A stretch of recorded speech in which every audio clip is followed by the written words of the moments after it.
안녕하세요. 저는 사춘기 아이들을 키우고 있는 40대 주부입니다. 여러분들은 경쟁에 대해서 어떻게 생각하시나요? 요즘 시대의 경쟁은 솔직히 어딜 가나 흔히 볼 수 있죠. 저희 아이들만 하더라도 또래 친구들이 하는 거라면 꼭 해야 하고 더 잘해야 한다는 생각이 많은데요. 물론 경쟁을 하면서 성장도 한다지만 과도한 경쟁은 시기와 질투를 불러올 수 있죠. 제 인생에도 절 경쟁자라 생각하는 사람이 있었는데 그 얘기를 한번 해보려고요. 저희 부모님은 제가 태어나기도 전부터 모임을 쭉 갖고 계셨어요. 친한 동네 분들과 함께 모임을 만든 것인데 그중 한 가족이 바로 저와 같은 중학교를 나온 동창생의 부모님이셨죠. 나중에 듣기로는 그 동창생 부모님은 저희 부모님과 경쟁 관계였다고 하더라고요. 아빠랑 같은 고등학교까지 나와 비슷한 시기에 취업까지 해 결혼을 하게 되면서 주변에서도 자주 두 사람을 비교했다고 하더라고요. 그래서 그랬는지 몰라도 같은 나이였던 저와 동창생도 그런 비교를 많이 당했었죠. 저희 집에서는 그쪽 집안에 대해서 크게 관심을 갖지 않았지만 유독 그쪽 집안에서는 저희 집을 좋아하지 않았던 것 같아요. 한 번은 모임을 다녀온 엄마가 조심스럽게 저에게 그 동창생에 대해 물어봤던 적도 있었어요. 은미야, 너 혹시 주연이랑 친하니? 이번에 모임 갔다 왔다가 너랑 같이 주말에 놀러 간다고 하던데 주말에 주연이랑 같이 놀러 가기로 했었어? 이번 주말에 엄마랑 아빠랑 같이 어디 갔다 오자고 했었잖아. 모르고 약속 잡은 거야? 주연이한테 얼른 전화해서 주말에는 같이 못 논다고 해. 가족 모임이라서 같이 못 논다고 다음 주에 놀자고 그러렴. 무슨 소리야? 나 주연이 전화번호도 모르는데? 걔가 주말에 나랑 놀기로 했대? 나 걔랑 친하지도 않아. 엄마도 알잖아. 내 친한 친구들. 전화번호도 모르고 학교에서도 말 한마디 안 해보낸대. 무슨 갑자기 만나서 논다는 거야. 걔네 부모님이 나랑 놀기로 했다셔? 아닌데. 뭐 잘못 알고 있는 거 아니야? 고등학교도 다른데 무슨. 그렇지? 아무래도 좀 이상하더라고. 저저번 주인가? 주연이가 너랑 놀다가 무슨 자정이 다 돼서 집에 왔다고 하면서 말하는데 그때 우리 주말에 할머니 댁 갔다 왔었잖아. 근데 너랑 놀다가 늦게 와서 자기들도 그냥 그런가 보다 하고 넘어갔다고 하니까 뭔가 이상하다 싶긴 했는데 주말마다 노는 거 너 아닌 거지? 왜 너랑 논다고 말했나 몰라? 주연이 엄마한테 전화해서 말을 해야 하나? 다음에 또 그런 소리 나오면 엄마가 말해. 나랑 노는 거 아닌 것 같다고. 둘이서 별로 친하지도 않고 서로 전화번호도 모르고 있다면서 한번 말해봐. 걔는 왜 내 이름 팔아서 밖에서 노는 거지? 나도 이해가 안 되네. 나랑 친하기라도 하면 몰라. 이름만 알고 같이 논 적도 없는데 왜 그러는지 모르겠네. 그 뒤로도 동창생은 또다시 제 이름을 언급했고 엄마는 그 집에 저와 친하지 않다는 사실을 밝혔나 보더라고요. 중학교 3년 내내 저와 말도 안 했던 그 동창생은 그때 딱 한 번 연락이 왔죠. 그래도 친구끼리 이러는 게 어딨냐면서 일방적으로 화를 내고는 절 차단시켜 뭐라 대답도 하지 못했어요. 황당한 일로 지나갔지만 제 머릿속에는 그 동창생에 대한 기억이 강렬하게 남아 있었죠. 시간이 흘러 저는 대학을 졸업했고 바로 취업을 했어요.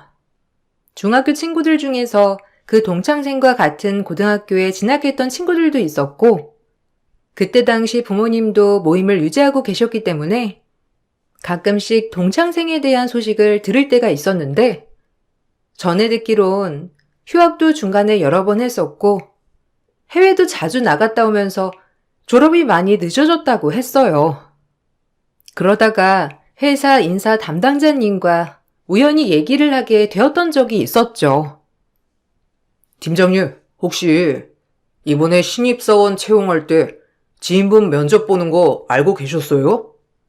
아, 저는 잘 몰랐는데 팀장님이 혹시 저한테 말씀을 못 해주신 건가 싶어가지고요. 저희 직원들 중에서 지인 추천해서 들어오시는 분도 계시잖아요. 팀장님이 그거 모르시고 그냥 원서 접수하라고 하신 건가 싶어서 여쭤봐요. 중학교 동창분 중에 이주연 씨라고 있으시죠? 저번에 면접 볼 때 팀장님 얘기하던데. 네? 이주연이요? 아, 저랑 중학교 동창은 맞는데 이번에 저희 회사 면접 봤어요? 그건 몰랐네. 어떻게 그 얘기가 나왔어요? 저 여기 다니고 있는 거 모를 텐데. 어디다 제가 얘기한 것도 아니고. 지인 추천은 또 뭐예요? 아, 그냥 뭐 낙하산 같은 거죠. 아, 농담이고 직원들 중에서 추천해주고 싶은 지인분 계시면 가끔씩 면접 보고 채용도 하거든요. 어느 정도 신뢰도 있고 하니까 그냥 참고하시는 거죠. 아무튼 이번에 면접 오시면서 그냥 자연스럽게 팀장님 얘기하시던데요? 엄청 친한 사이라고 하시던데. 본인은 뭐 다른 회사 가고 싶었는데 팀장님이 적극 추천해줘서 지원한 거라고. 그게 무슨 말인지. 저 걔랑 별로 안 친해요. 졸업하고서는 연락 한 번도, 한 번은 했는데 어쨌든 연락처도 모르고 오며 가며 얼굴 본 적도 없는데 왜 그런 얘기를 한 건지 모르겠네요. 여기 면접도 봤어요? 채용까지 된 거예요? 아, 그래요?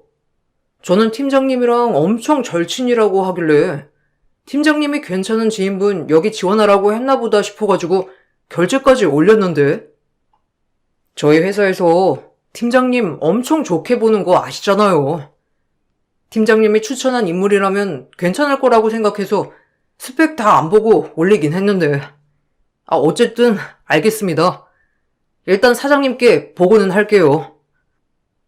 동창생은 제가 다니고 있던 회사를 어떻게 알았는지 입사 지원을 했고 평소에 자유롭게 채용을 하던 회사에서는 제가 추천을 한 줄 알고 바로 채용을 하려고 했던 모양이더라고요. 큰 회사도 아닌데 굳이 왜 여길 지원했을까 싶었어요. 나중에 면접 얘기를 친구에게 털어놓으니 친구는 깔깔 웃으면서 왜 그런 거 같냐며 말을 해주었죠. 답은 너무나 충격적이었어요. 걔는 아직도 그러고 다닌다니? 안 그래도 너한테 말을 해줘야 하나 말아야 하나 고민했는데 고등학교 때에도 너랑 엄청 친하다면서 다른 애들한테 말하고 다녀가지고 우리가 해명하느라 바빴잖아. 너 고등학교 때 누가 너 예쁘다고 우리 학교에 소문 났었다고 했잖아. 그때 걔가 너랑 엄청 친하다고 말하고 다녀서 애들 다 걔한테 너 소개해달라고 난리였거든. 그때도 얼마나 어처구니가 없던지. 어릴 때야 그렇다고 치더라도 지금도 내 이름 팔고 다니니까 이걸 어떻게 해야 할지 모르겠네.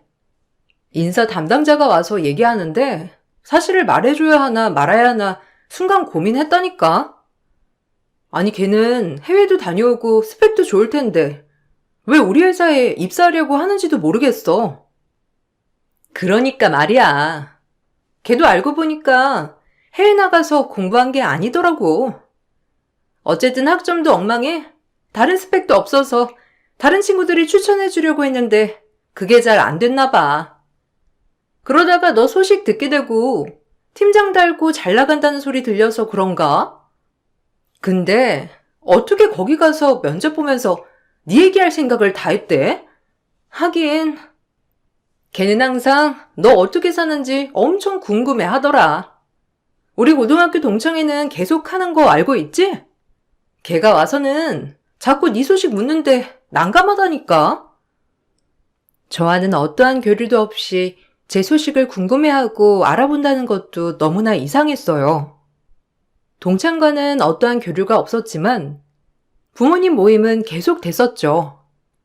한 번은 엄마가 계속 저에게 소개를 받지 않겠냐고 하시더라고요. 아, 갑자기 무슨 소개야. 그리고 아직 남자친구 만날 생각도 없고 일도 바빠. 그냥 소개 안 받는다고 해. 저번부터 누가 자꾸 소개를 해준다고 하는 건데 그냥 못한다고 딸이 바빠서 안 된다고 그래. 누구길래 자꾸 소개를 해준다는 거야. 그러니까 나랑 아빠도 절대 안 된다고 시간 없다고 말했는데도 자꾸 너 소개를 해달라고 하더라고. 엄청 딱인 사람이 있다면서 나중에 더 늦으면 사람 만나기 힘들다고 꼭 만나봐야 한다고 그러잖아. 여러 번 거절했는데 꼭 소개해주고 싶다면서 벌써 몇 개월이야. 6개월 동안 꾸준히 얘기하고 있어. 나도 듣다 보니 괜찮은 사람인 것 같기도 해서. 아니, 누가 자꾸 나한테 소개를 해준다고 그러는 거야? 용복 아저씨가 그러셔? 에이, 그냥 남자친구 있어서 안 된다고 해, 그럼. 용복 아저씨가 소개해주는 거면 괜찮을 것 같기도 한데, 나 진짜 시간도 없고 바빠서 안 될 것 같아. 엄마가 중간에서 잘 거절해줘. 용복 아저씨가 아니고, 주연이네 엄마가 너 꼭 소개해주고 싶은 사람이 있다고 하면서 계속 말하잖아. 내가 너 남자친구 있다고도 했는데 자기가 다 알아봤다면서 남자친구 없다고 꼭 만나보라고 하길래. 그래서 내가 들어보니까 회사도 10년 동안 다니고 성실하고 지역도 가깝고 괜찮은 것 같더라고. 네가 좀 생각 없다고 하면 다시 말해볼게. 엄마가 그래도 한번 나가보는 게 좋을 것 같다며 말을 해 나가보니 가관이었어요. 사실 외모를 그다지 따지는 편은 아니었지만 키도 저보다 한참이나 작았고 심지어 나이도 15살이나 많아서 50대를 바라보고 있었죠. 외모뿐만 아니라 생각도 맞지 않았어요. 대화를 나눠보면 나눠볼수록 맞지 않아 밥만 먹고 헤어졌고 그 뒤로 애프터도 모두 거절했어요. 집에 와서는 엄마에게 그 사실을 말하니 엄마는 불같이 화를 내셨죠. 아, 엄마, 그 사람 뭐라고 했는지 알아? 자기는 자기 부모님 모시고 살 여자가 필요하대. 거기다가 아이는 넷을 낳아야 하는데 솔직히 내 나이도 너무 많은데 하드 주변에서 만나보라고 성하여서 억지로 나왔다더라. 어이가 없어서. 집은 반반으로 각자 나눠서 해와야 하고 그런데 시댁에 예단은 꼭 해야 된다고. 이게 말이나 되는 소리야? 나보고 연봉은 얼마나 모았냐고 물어보더라고. 자기랑 비슷하게 모아서 그런가 나보고 마음에 든다는데 진짜 어이가 없어서. 뭐? 아니 그런 사람을 소개해 준 거야? 아니 주연이 엄마는 진짜 괜찮은 사람이라고 하면서 소개해 준다더니 너보다 나이도 그렇게나 많고 거기다가 합가할 여자를 찾는다느니 어쩐다느니 이런 사람을 소개해 준 거라고? 나 참 기가 막혀가지고. 내가 그렇게 괜찮은 사람이면 주연이랑 연결해 주라고 말도 했었거든. 근데 주연이보다는 우리 딸이 더 잘 어울릴 것 같다면서 엄청 얘기를 하길래 소개해달라고 한 건데 그냥 잘 안 됐다고만 하고 자세한 얘긴 전달하지 마. 내가 그 남자한테는 얘기를 했어. 나랑 생각이 달라서 더 만나지 못하겠다고 했으니까 엄마는 그냥 뭐라고 하지 말고 잘 안 됐다고만 얘기해.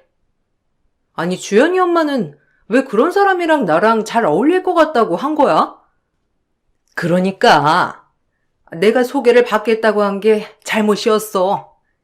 어쩐지 갑자기 내 딸 생각해주는 척 하더니만 매일매일 그렇게 전화해서 소개받아라 난리통이길래 얼마나 잘난 사람이길래 소개를 해주나 했더니 아이고 내가 미안하다 딸아. 결국 이 사건과 여러 가지 사건을 계기로 부모님 모임도 더 이상 모이지 않게 되었죠. 들어보니 동창은 우리 회사가 떨어지고 다단계처럼 보이는 회사에 다니는 듯 했고 그 부모님들도 동창 일을 걷어주는 듯 모임에 계속 물건을 강매했다고 하더라고요. 그렇게 모든 모임이 파해지고 난 후에는 더 이상 그 동창과 엮일 일은 없을 거라 생각했어요. 그런데 얼마 뒤 다시 사건이 발생하고 말았죠. 대학 동기가 어느 날 연락이 왔어요. 잘 지내지? 안 그래도 너랑 연락 한번 해야 되겠다 했었는데 너 이주연이라고 알아? 우연히 동호회에서 알게 됐는데 너랑 같은 중학교 나왔다면서 그래서 친해졌거든? 너랑 엄청 친하다고 하던데 혹시나 알고 있는지 해가지고 그 사람 무슨 물건 팔던데 너 알고 있었어? 나한테 이것저것 물건 파려고 하길래 그냥 손절했거든. 너는 모르고 있는가 해서 물어보는 거야. 이주연? 나랑 중학교 동창 이주연 말하는 거야? 걔는 또 왜 그러는 거야? 나랑 걔 한 번도 친한 적 없었어. 중학교 때도 잘 몰랐고 고등학교는 심지어 다른 학교 나와서 친할 일도 없었고 연락처도 모르는데 왜 자꾸 내 주변 사람들한테 나랑 친하다고 하는 거지? 그래? 듣기로는 너랑 엄청 절친이라고 하던데 그 회사 소개해준 것도 너라고 하면서 나도 그래서 처음에는 그 회사 물건 괜찮은 건가 싶어서 몇 개 샀는데 써보니까 영 별로더라고. 좀 끼름칙해서 네 이름 팔고 이런 얘기 하고 다니는 거 아닌가 싶어가지고 연락해봤어. 연락하길 진짜 잘했다. 다른 사람들한테 또 이렇게 말하고 다닐지도 모르니까 너도 조심해. 지나지도 않으면서 주변 사람들에게 자꾸만 제 얘기를 하고 다니는 걸 들으니 더 화가 났어요. 처음에는 무대응이 방법이라 생각을 했었죠. 그렇지만 자꾸만 저에 대해서 주변에 물어보는 것 같아 불편하기도 했어요. 그래서 그 동창에게 먼저 연락을 해보기로 했었어요. 왜 자꾸 저에 대해서 묻고 다니는지 너무 궁금해 물어보려고 했었죠. 근데 그 동창의 반응은 예상 외였어요. 주변에 물어서 네 연락처 알게 됐어. 안 그래도 한번 물어보고 싶었는데 저번에 대학 동기랑 우연히 마주치게 됐는데 너랑 알던 사이라고 하더라고. 그때 나랑 친했었다고 하길래 거기다가 친구들한테 내 소식도 물어본다고 하고 혹시 나랑 연락하려고 그런 건가 싶어서 내가 먼저 연락해봤어. 나한테 하고 싶은 얘기 있거나 그런 거야? 아니? 내가 왜 널 궁금해해? 나 한 번도 너 궁금해한 적 없는데? 뭔가 잘못 알았겠지. 너야말로 남한테 내 전화번호 묻고 다니고 그러는 건 좀 아니지 않니?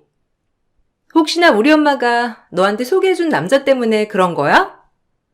아니 내가 들어보니까 뭐 크게 잘못한 건 없는 것 같던데? 네가 그냥 안 만나겠다고 했다며? 그 사람 괜찮은 사람 같던데 왜 안 만난다는 건데? 그건 그냥 나랑 생각이 맞지 않아서 그런 거고 아무튼 네가 내 소식 묻고 다닌다고 하길래 궁금해하는 것 같아서 전화한 거야. 너랑 나랑 중학교 때 이후로 한 번도 본 적은 없잖아. 나도 간간히 네 소식 주변에서 듣기도 하고 그래서 그냥 서로 연락하면서 지내고 싶은가 했는데 너랑 내가? 너랑 나랑 언제 친했었다고? 갑자기 연락하면서 지낸다고 하는 건 좀 웃기지 않아? 그냥 너랑 주변에 알고 있는 지인들이 겹쳐서 할 말 없을 때 얘기 잠깐 꺼낸 것뿐이지. 난 너 궁금해하지 않아. 누가 자꾸 내가 물어본다 어쩐다면서 말 만드는 모양인데 네 친구나 관리 잘해. 나는 너에 대해서 궁금해한 적 없으니까. 동창의 반응에 저는 너무나 당황스러웠죠. 그 뒤로 다시 연락은 하지 않았고 저에 대해서도 더 이상 묻지 않는 듯 했어요. 몇 년이 지나 저는 결혼을 하게 되었는데 그때는 정말 친한 친구들 몇 명과 친척들만 모시고 소소하게 결혼식을 올리게 되었답니다. 그러다 보니 결혼 소식이나 남편에 대해서는 잘 알려지지 않았어요. 제 절친들도 밖에서 이런저런 얘기를 따로 하고 다니는 친구들도 아니었으니 더욱 제 결혼 생활에 대해서 알기는 어려웠죠. 그래도 결혼 소식은 동창들에게 어느 정도 알려졌고 필요한 때 친구랑 나눈 대화는 정말 놀라웠어요. 너 이주연이랑 그 후로 연락 안 해봤지? 걔는 왜 이렇게 네 생활에 관심이 많다니? 너 결혼한다는 소식 들리니까 어디서 결혼하냐? 왜 비공개로 하는 거냐? 남편이 뭐 하는 사람이냐? 시댁은 뭐 하냐? 꼴찌꼴찌 어찌나 캐묻던지. 네 남편 이름이라도 알려달라길래 내가 그냥 다른 사람 이름을 알려줬어. 또 괜히 뒷조사하고 다니는 거 아닌가 싶어가지고. 아, 또 이주연이야? 걔는 왜 이렇게 내 소식을 궁금해한대? 엄마네 모임도 이제는 안 한다고 하던데 잘 살고 있긴 한다니? 엄마네 모임 끊기고 나서는 거의 소식을 알 길이 없긴 했는데 내 결혼식은 어떻게 알았대? 그것도 참 신기하네. 그때 우리 결혼 축하 자리 만들었을 때 SNS에 올린 거 봤나 보더라고. 누구 결혼하냐고 물어봐서 너 결혼할 거라고 했었거든. 그랬더니 왜 자기는 초대를 안 하냐면서 난리 부르쓰길래 내가 그때 너랑 했던 통화 말했거든. 그러니까 또 별말은 안 하더라? 진짜 나도 의문이다. 왜 그렇게 너한테 집착하는지. 너랑 그냥 같은 중학교 나왔을 뿐인데 말이야. 제 결혼식 소식이 들려오자 다시 저의 생활에 대해서 궁금해하는 동창을 보면서 한편으로 너무 궁금했어요. 도대체 왜 나에게 이렇게까지 소식을 궁금해하는지 아무리 생각해도 그 이유가 떠오르지 않았죠. 결혼을 하고서 전 임신도 하고 아이도 낳게 되었고 직장을 그만두고 전업주부로 살게 되었어요. 남편이 일이 바빠 결정한 일이었죠. SNS를 하게 되면서 소소하게 일상 사진도 많이 올렸는데 어느 날 친구가 제 저격 글인 것 같다면서 연락이 왔더라고요. 글 봤어? 와, 이주연 진짜 대단하다. 네가 올린 글 정반대로 올렸잖아. 너 저번에 자꾸 네 SNS 걔 들어오는 거 같다고 말했었지? 진짜 사실인가 봐. 어떻게 토시 하나 안 틀리고 네가 적은 글을 반대로만 적어서 올렸냐? 어처구니가 없어서. 이제는 하다 네가 전업주부 하는 것도 부러운가 보다 정말. 결혼도 안 한 애가 왜 그런 글을 쓴 건지 알 수가 없네. 그러게, 나도 어이가 없네. 내가 아이들 오로지 내 손으로 돌볼 수 있는 거 감사하다고 올리니까 걔가 뭐 자기 두 손으로 열심히 일할 수 있는 거야 감사하다. 그렇게 올린 거지? 한번 전화해서 물어봐야 될 것 같아. 왜 이렇게까지 하는지. 나는 애가 나한테 굳이 이렇게까지 할 이유가 없다고 생각하는데 도대체 왜 그러지? 그러니까 나도 여러 번 물어봤는데 그냥 궁금해서 그랬대. 어릴 때부터 부모님이랑 자주 네 얘기 들었었는데 그냥 어떻게 사는지 궁금한 것뿐이라고. 근데 보면 궁금한 게 아니라 질투하고 시기하는 것 같은데? 그런 거 아니냐고 하면 절대 그런 거 아니라고 하니 뭐. 뭐라고 해야 할지도 모르겠어. 아무튼 얘 좀 이상하게 올린 거 맞는 거 같지? SNS 하는 것도 조심해야 되겠다. 전 바로 SNS 친구 공개로 바꿔버렸어요. 우연히 그렇게 글을 올렸다고 보기에는 찝찝한 부분이 너무나도 많았고 더 이상 그 동창과 연결되고 싶지도 않았죠. 몇 달 후 갑자기 그 동창은 저에게 SNS 친구 신청을 했어요. 그동안 별다른 반응이 없다가 직접 친구 신청을 하니 웬일인가 싶어서 바로 수락을 했어요. 수락해보니 그 동창은 결혼을 준비하고 있더라고요. 그런데 자세하게 보니까 저와 같은 예식장에서 좀 더 업그레이드된 홀 같은 웨딩드레스 샵에서 가장 비싼 라인으로 입는다고 적혀 있었어요. 그걸 보고선 너무 기가 막혀 전 그 동창에게 연락을 했어요. 나 정말 몇 년 동안 너한테 궁금한 게 있었는데 이번에 결혼 준비하는 거 보고서 물어보는 거야. 왜 나한테 이렇게까지 하는 거야? 주변에 관련된 사람들한테 내 소식 자꾸 물어보고 거기다가 웨딩샵이나 홀도 나랑 같은 곳에서 하고 있잖아. 이유가 있는 거야? 나한테 기분 나빴던 게 있으면 지금 말해줬으면 좋겠어. 애초에 내가 처음부터 물어봤어야 하는 건데 네가 하도 아니라고 해서 못 물어봤거든. 너 무슨 도끼병 있니? 네가 잘나서 내가 널 쫓아한다고 생각하는 거야? 너 진짜 웃기는 애구나? 내가 말했잖아. 그냥 겹치는 지인들이 있으니까 할 말 없을 때 네 얘기 그냥 좀 한 것뿐이라고. 그리고 우리 지역에 웨딩홀이며 웨딩드레스샵이 얼마나 많은데 너랑 똑같으니까 이상하대? 그게 더 이상하지 않니?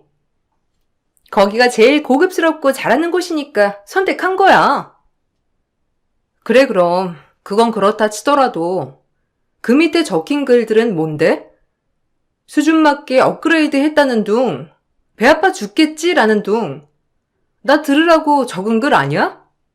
몇 년 전에 결혼했고 거기서 낮은 라인으로 계약한 친구가 있었는데 어떻게 이런 수준으로 결혼식을 한 건지 뱁새가 황새 쫓아가느라 바빠서 이런 거 못 갖추었겠다고 한 거 그거 나보고 한 소리 아니야?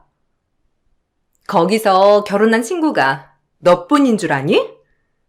그리고 나 너 거기서 결혼한 줄도 몰랐어. 아 참, 너 얼마나 결혼하는 거 숨기고 싶었으면 동창들한테는 아무도 소식 안 전하고 비밀 결혼했니? 뭐 어디 팔려간 거야? 안 그래도 내가 너 걱정돼서 주변에 물어보려고 했는데 애들 어디 맡기지도 못할 정도로 어렵니? 보니까 아등바등 애 보는 것 같던데 너도 그니까 남자 잘 만났어야지. 아 그리고 우리 중학교 동창회 할 건데 이제 부부 동반으로 할 거거든? 네 남편도 이참에 소개해주는 건 어떠니? 기다리고 있을게. 발뺌하는 동창의 모습에 어이가 없었어요. 마침 친구가 급하게 만나자고 하길래 만났는데 친구는 왜 그 동창이 유독 나에게 집착하는지 그 이유를 말해줬죠. 그 이유를 알고 나니 더욱 어처구니가 없었어요. 야, 이주영 걔 어릴 적에 좋아했던 그 남자애 알지? 왜? 너 고등학교 가서도 사귀자고 엄청 쫓아다니는 애 있잖아. 이주연이 그 남자애 엄청 좋아했었대. 고등학교도 그래서 걔랑 같은 것 같고. 근데 고등학교 가서도 그 남자애가 너 좋다고 쫓아다니니까 이주연이 엄청 싫어했다더라고. 웃기지? 근데 뭐 그것 때문이라고 하기는 좀 그렇고. 너희 부모님이랑 이주연네 부모님도 잘 아시잖아. 아마 엄청 비교하고 그러긴 했던 모양이더라고. 그게 20년이나 된 이야기인데 무슨 그런 거 가지고 지금까지 일어난 거야. 아, 정말 이해가 안 되네. 나랑 친했던 것도 아니고 그렇다고 치고받고 싸운 것도 아니고 단지 같은 중학교에 이름만 알고 있었던 애였는데 엄마한테 물어보니까 거기 부모님이랑도 더 이상 안 만나신다고 하더라고. 그럴만도 하지. 아버님도 주연이 아버지랑 동창이었잖아. 거기다가 비슷한 시기에 결혼하고 너랑 주연이도 동창이고 아무래도 비교가 됐겠지 뭐. 아무튼 내가 너 남편에 대해서 너무 궁금해하길래 그냥 대충 말해줬거든? 근데 걔가 엄청 좋아하던데? 자기 남편은 스펙 짱짱하고 좋다면서. 이걸 또 뭔 소리 할진 모르겠네. 동창회에서 쓸데없는 소리나 안 할는지. 수십 년이 지난 얘기를 가지고 아직까지도 저를 시기하고 질투한다는 말을 들으니 너무 어이가 없었어요. 결혼식이 끝나고 얼마 뒤 동창은 직접 부부 동반 동창회를 연다고 했죠. 이때는 저에게도 직접 연락을 해와 꼭 참석해야 한다고 하더라고요. 도대체 무슨 소리를 하려고 그러길래 저러나 싶어 전 이번 동창회는 꼭 참석해야 되겠다 생각을 했어요. 중학교 이후로 25년 만에 처음 참석을 하게 된 동창 모임에는 정말 많은 친구들이 함께 했어요. 그때 그 동창이 자기 남편을 소개했어요. 애들아, 여기 우리 남편. 오늘 진짜 바쁜데 그래도 내 친구들한테 인사는 해야 된다고 해서 같이 왔어. 우리 남편 검사야. 그래서 여기서 오래 있지는 못하고 잠깐 자리만 하고 갈 거야. 다들 인사해. 아, 은미 너도 왔네? 난 너 여기 얼굴도 못 들고 올 줄 알았는데. 남편도 같이 왔니? 보니까 그냥 혼자 온 것 같은데. 왜? 같이 오지 그랬어. 아, 좀 늦을 것 같대. 어쨌든 결혼 축하한다. 웬일로 나한테 직접 전화해서 동창회 꼭 참석하라고까지 하고. 오랜만에 반가운 얼굴들 보니까 좋긴 하네. 그나저나 네 남편 검사라고? 어디? 어디 검사인데? 너한테 말하면 알기나 하니? 왜? 검사백이라도 좀 만들어 보려고? 우리 은미 자존심 다 버렸구나?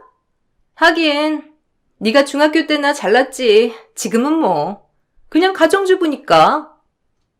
그래도 동창 이름 빌려가지고 도와달라 그러는 건 좀 자존심 상하잖아. 은미 너는 부모님끼리도 좀 알고 그러니까 내가 남편한테 잘 말해볼게.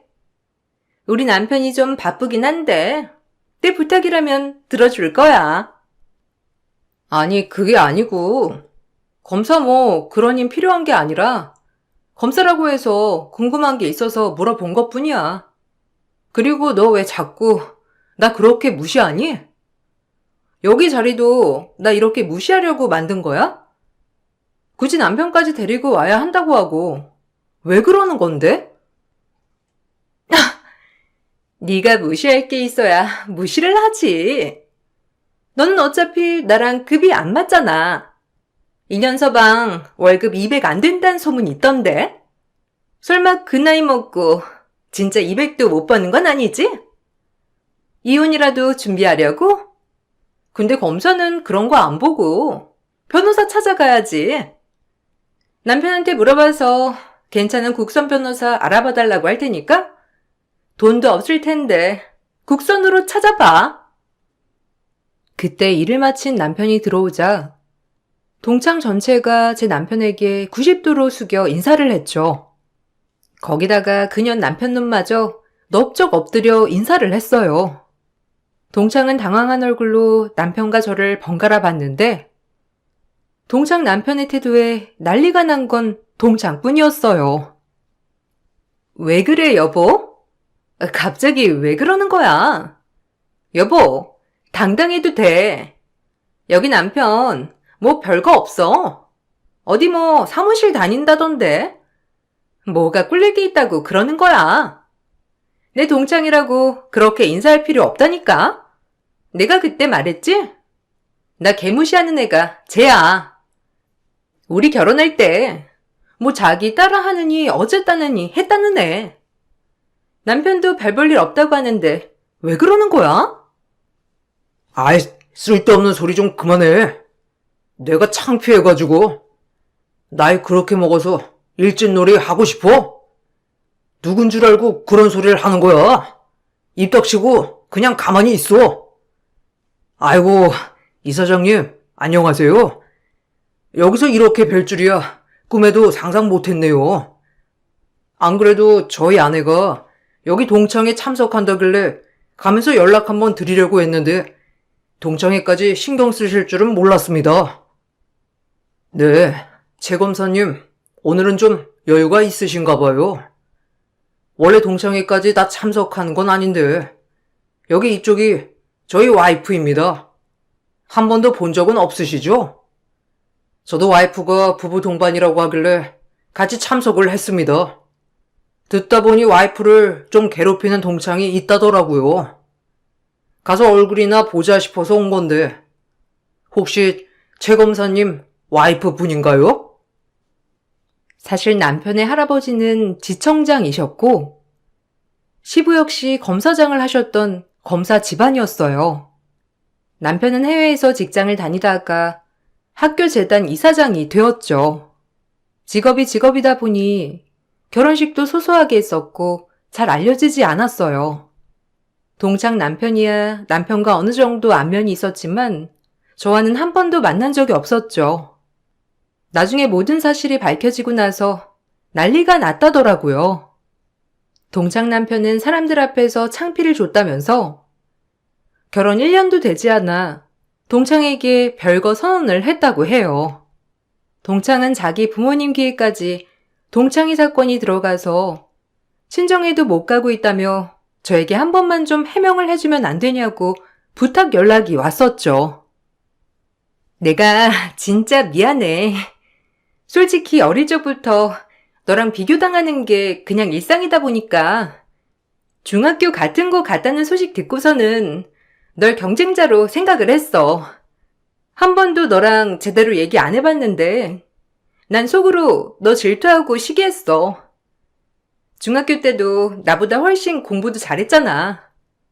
근데 내가 좋아하는 애도 널 좋아하고 우리 부모님도 항상 널 칭찬하니까 그냥 네가 싫었던 것 같아. 미안해. 그게 얼마나 지난 얘긴데 그런 소리를 하고 있어? 어릴 때야 어려서 그랬다고 하더라도 지금은 우리 어른이야. 어린애들이 아니라고. 애초에 네가 나한테 제대로 설명이라도 해줬으면 이런 일이 있었겠니? 너 그 자리도 나 무시하려고 만든 거잖아. 아니야? 그래, 맞아. 그렇긴 하지만 솔직히 나도 이렇게까지 될 거라고 생각조차 못했어. 듣기로는 네 남편 직장 아는 사람 아무도 없고 네 친구들도 네 남편에 대해서 말도 안 해주고 모른다고만 하니까 그냥 변변치 않아 그런 거구나 싶어서 이번만큼은 내가 너보다 잘나고 싶었을 뿐이야. 그냥 어린 마음에 그런 거라고 생각하고 좀 해명해주면 안 될까? 그냥 친구끼리 장난한 거라고. 장난? 네가 장난으로 던진 돌에 내가 맞았을 거라고는 생각 안 하니? 너는 끝까지 너만 아는 이기적인 애야. 그렇게 잘난 남편, 부모, 너까지 있으니까 네가 알아서 해결할 수 있겠지. 왜 너보다 못한 나한테 해결해 달라고 하니? 네가 알아서 해결해. 그 뒤로 들려온 소식으로는 별거 후에 아마 이혼을 할 것 같다는 소식이었어요. 중학교 동창들도 그때 사건으로 자세한 내막을 알게 되었다고 하더라고요. 사람의 질투라는 게 이렇게나 무서운 거구나 알게 되었습니다. 경쟁이라는 건 성장 발판이 될 수 있다고 생각했었는데 그게 과하면 안 된다는 걸 배웠어요. 아이들에게도 과도한 경쟁보다는 서로 배려하고 위해주는 마음을 가질 수 있도록 알려주고 있답니다. 여러분들은 주변에 경쟁하는 사람들이 있으신가요? 그 사람을 뛰어넘기 위해 어떤 일까지 해보셨나요? 마음은 내가 어떻게 먹느냐에 따라서 달라지는 것 같아요. 지금은 그 동창을 미워하는 마음보다는 안쓰러운 마음으로 용서하고 있답니다. 얼른 그 불쌍한 마음을 풀고 평온하게 살았으면 좋겠네요. 제 사연 들어주셔서 감사합니다. 여러분들에게도 늘 항상 감사하고 고마운 마음이 가득하시길 바랄게요. 안녕하세요. 저는 얼마 전 재혼을 한 30대 여성입니다. 사실 결혼을 결심하는 데 있어서 오랜 고민이 많았어요. 철없던 시절에 오로지 사랑만 가지고 했던 결혼이 이렇게 끝이 날 거라곤 생각도 못했었거든요. 그때 당시에는 끝까지 행복하게 살 수 있을 거라 생각을 했는데 뒤돌아 생각을 해보면 애초에 말도 안 되는 결혼이었던 것 같아요. 재혼을 하면서 이런 사람과 결혼을 하는 거라는 걸 요즘 매일 느끼고 있는데요. 재혼을 하기까지도 여러 우여곡절이 많아 이곳에 한번 사연을 보내봅니다. 초혼 때는 정말 멋모르고 오로지 사랑만 생각했었어요. 친정에서 끝까지 반대를 해 정말 연을 끊을 각오로 결혼을 했죠. 당시 시댁은 돈이라곤 하나도 없고 빚만 잔뜩인 집이었어요. 또 전 남편은 시댁 기둥이었어요. 결혼할 당시 시댁에서는 제가 친정까지 연을 끊고 시집 온다는 것에 굉장히 좋아하셨어요. 특히나 시모는 절 너무나 반가워하셨죠. 시댁 일꾼이 하나 더 늘었기 때문이었어요. 우리 동수가 민주랑 결혼한다고 하니까 내가 얼마나 좋았는 줄 아니? 솔직히 처음에는 민주 너네 집에서 반대를 한다고 해서 좀 서운하긴 했지만 딸 가진 부모 마음이 그렇다니까 그냥 이해하기로 했어. 어차피 나중에 결혼하고 시간 지나면 다 받아들이게 되어 있으니까 너무 걱정하지 말고. 아참, 우리 집은 아직 아이들이 어려서 생활비는 돈 버는 사람들이 각자 모아서 주는 거 알고 있지? 민주 너도 우리 집안 사람 됐으니까 함께 해야지. 아, 그럼. 엄마, 민주도 다 알고 있어. 내가 집에 생활비 드려야 된다고 하니까 민주도 같이 보태겠다고 했어. 우리 민주 착하지? 내가 며느리 하나는 기가 막히게 골랐다니까. 우리 엄마 이제는 좀 고생 덜 하겠다. 그렇지? 내가 말했잖아. 며느리 제대로 된 사람으로 데리고 와서 엄마 고생 덜 시키게 해주겠다고. 민주도 엄마 닮아서 아주 싹싹하고 부지런하고 잘해. 어머, 그러니? 내 성격 닮았으면 진짜 잘 됐다. 민주야, 우리 사이좋게 잘 지내자. 솔직히 시어머니랑 며느리 관계는 어렵다고들 말하지만 그건 다들 하기 나름 아니겠니? 나는 너랑 잘 지내고 싶어. 우리 집이야 서로 이것저것 참견하지도 않고 각자 생활이 중요한 거 알지? 나도 일하고 바쁘니까 신경 쓸 것도 별로 없고 말이야. 편하게 친정집이라고 생각해. 네, 어머님. 환영해 주셔서 너무 감사드려요. 저도 앞으로 잘할게요. 제가 살림이나 이런 건 많이 부족해서 어머님께 많이 배워야 할 것 같아요. 부족한 부분 많겠지만 너그럽게 봐주시고 많이 알려주세요. 초반에는 정말 절 환영하는 느낌이라 행복한 기분이 들었어요. 가족들이 똘똘 뭉쳐 화기애애하게 생활하는 것 같아 보여서 더 좋았죠. 친정에서는 왜 이런 집에 시집을 가겠다고 하는 거냐며 저를 말렸지만 전 그때 당시 말리는 친정 식구들이 이해가 되지 않았어요.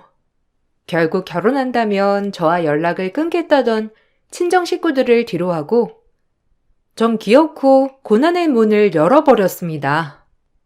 전 남편과 저는 맞벌이였어요. 심지어 신혼집도 제가 전세로 들어가 있는 집에 그대로 전 남편이 몸만 들어왔고 일하는 시간도 제가 더 길 뿐만 아니라 월급도 훨씬 더 많았죠. 그런데 남편은 집안일을 하나도 안 했어요. 여보, 밥 먹고 나면 치워야지. 내가 계속 말을 했잖아. 설거지를 못하겠으면 싱크대에라도 가져다 놓아야지. 밥풀이 다 말라버려서 설거지 하려고 하면 얼마나 힘든지 알아? 그리고 빨래는 왜 죄다 화장실 앞에 뒀어? 씻고 나면 세탁기 앞에 가져다 두라고 했잖아. 내가 이런 것까지 하나하나 다 얘기를 해야 돼? 우리 같이 일하는데 집안일도 좀 같이 나눠서 하자. 왜? 이런 건 여자가 하는 일 아니야? 나 집에서는 이런 거 하나도 안 해봤어. 엄마도 나한테 이런 거 해야 한다고 말도 안 해줬는데 내가 왜 해야 돼? 나는 열심히 돈 벌고 와이프가 집안일하고 그러는 게 부부 아니야? 당신은 너무 잔소리가 많아. 내가 그래도 밖에서 쓸데없이 돈 안 쓰고 집에 꼬박꼬박 오는데 그것만으로도 감사하게 생각을 해야지. 뭐? 그게 말이야? 여보, 우리 둘 다 똑같이 돈 벌고 있어. 심지어 생활비는 내가 더 많이 내고 있고. 그러면 당연히 집안일 나눠서 해야 하는 거 아니야? 그럼 당신 나중에 아이 낳기라도 하면 어떻게 하려고 그래? 당신은 그냥 돈만 벌고 내가 집안일이며 아이 돌보는 거며 심지어 일까지 다 해야 하는 거야? 내가 전업주부면 집안일 다 하는 거라고 치더라도 지금은 아니지. 뭔 소리야? 원래 살림은 여자가 하는 거잖아. 나는 평생 그렇게 배웠다고. 아, 알았어. 내가 많이 도와줄게. 됐지? 아, 왜 이렇게 까탈스러워? 오늘 회사에서 무슨 일이라도 있었어? 당신 너무 예민한 것 같아. 집안일 힘들면 엄마 보고 와서 해달라고나 할까? 난 당신 생각해서 엄마한테 오라고 안 하는 건데, 너무 힘들면 그냥 엄마한테 해달라고 하자. 전 남편은 뭐가 문제인지도 모르는 듯 했어요. 정말 천진난만하게 시무를 부르자는 전 남편을 보면서 기가 막힐 뿐이었죠. 수십 번을 집안일을 시켜봐도 항상 자긴 할 줄 모른다면서 아무것도 하지 않았어요. 결국 답답한 제가 움직여야 했어요. 저의 스트레스가 극에 달하니 남편과 자주 다투게 되었고, 전 남편은 정말 시모를 집으로 부르더라고요. 그때부턴가 전 시모는 쉬는 날이면 항상 어김없이 집으로 오셨어요. 예, 일어나렴. 해가 중천인데 아직도 자고 있어? 얼른 일어나. 일단 오늘 날씨 좋으니까 대청소 좀 하자. 아이고, 이 먼지 좀 봐. 너 살림은 하긴 하니? 아무리 밖에서 일한다고 해도 들어와서 쓸고 닦고 좀 부지런하게 해야지. 이게 뭐니? 여기저기 먼지구덩이가 잔뜩이야, 잔뜩. 아이고, 빨래는 또 왜 이렇게 많아? 세탁기는 아예 안 돌리고 사는 거야? 어머님, 저 어제 야근해서 새벽에야 들어왔어요.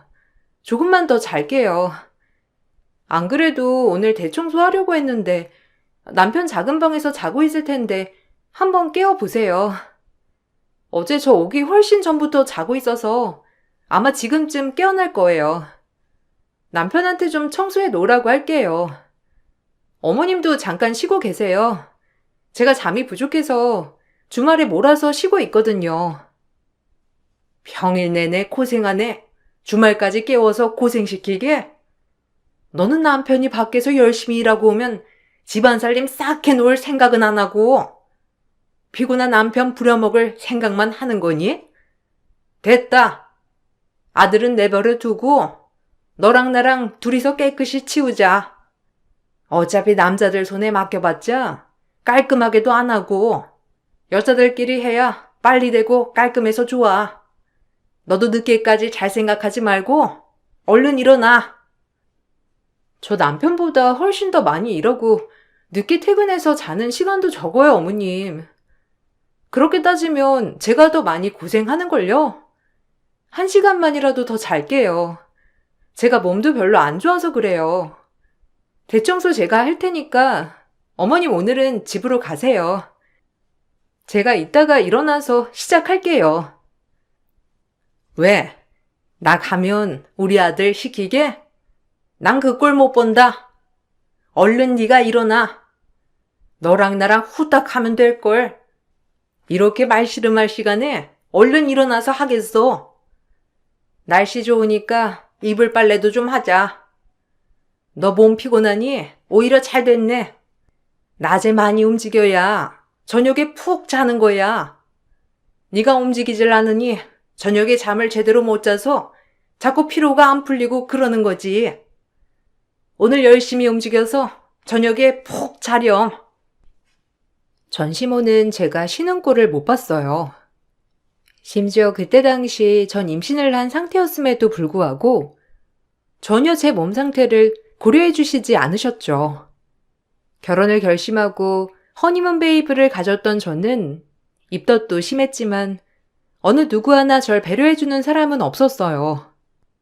오히려 전시모는 혹시라도 제가 돈을 안 벌까봐 복직 시기를 매번 물어보시기도 했어요. 그나저나 너 출산일이 언제라고 했지? 그럼 출산일 전까지 일은 하겠네? 그래, 그게 낫겠다.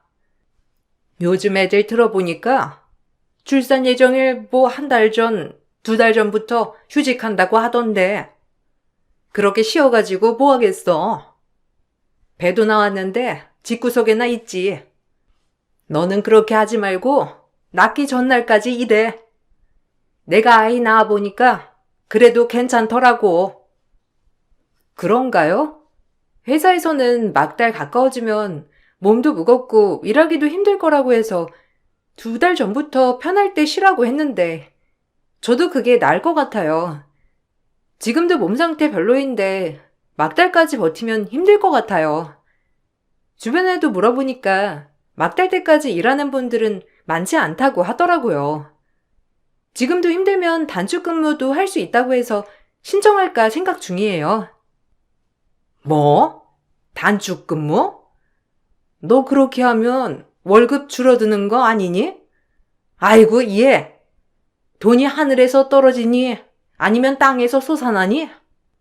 차라리 회사에서 힘들다고 하면서 쉬운 일 받아야 할 생각을 해야지. 단축 근무는 무슨? 벌 수 있을 때 부지런히 벌어야 좋은 거야. 나중에 너 어차피 아이 낳고 나면 복직하기 전까지 푹 쉬고 지낼 텐데 벌써부터 단축해 쉴 생각을 하는 거야? 아이 낳으면 아이 육아하느라 쉴 틈 없죠, 어머님. 저희 회사에도 이번에 출산하신 분 계신데 들어보니까 잠도 제대로 못 주무시더라고요. 차라리 일찍 휴직해가지고 잠 충분히 자두는 게 좋다고 저한테 말하셨어요. 어머님도 남편 어릴 적에 유별나서 하루에 2시간 이상 주무신 적 없다고 하셨잖아요. 그건 애마다 다르지 뭐. 네 애는 통잠 잘 수도 있는 거고. 애 잘 때 틈틈이 자면 되는 걸 뭐가 문제야? 그리고 회사에는 얼른 복직하겠다고 해. 한 100일 정도 지나면 어린이집 보낼 수 있잖아.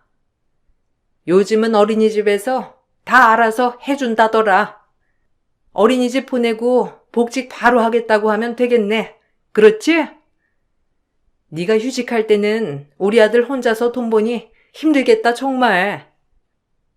전 남편에게 듣기로는 시모는 출산하기 전에 임신을 하자마자 일이 힘들어 그만뒀었다고 했는데 시모는 저에게는 끝까지 버티라고 하셨어요.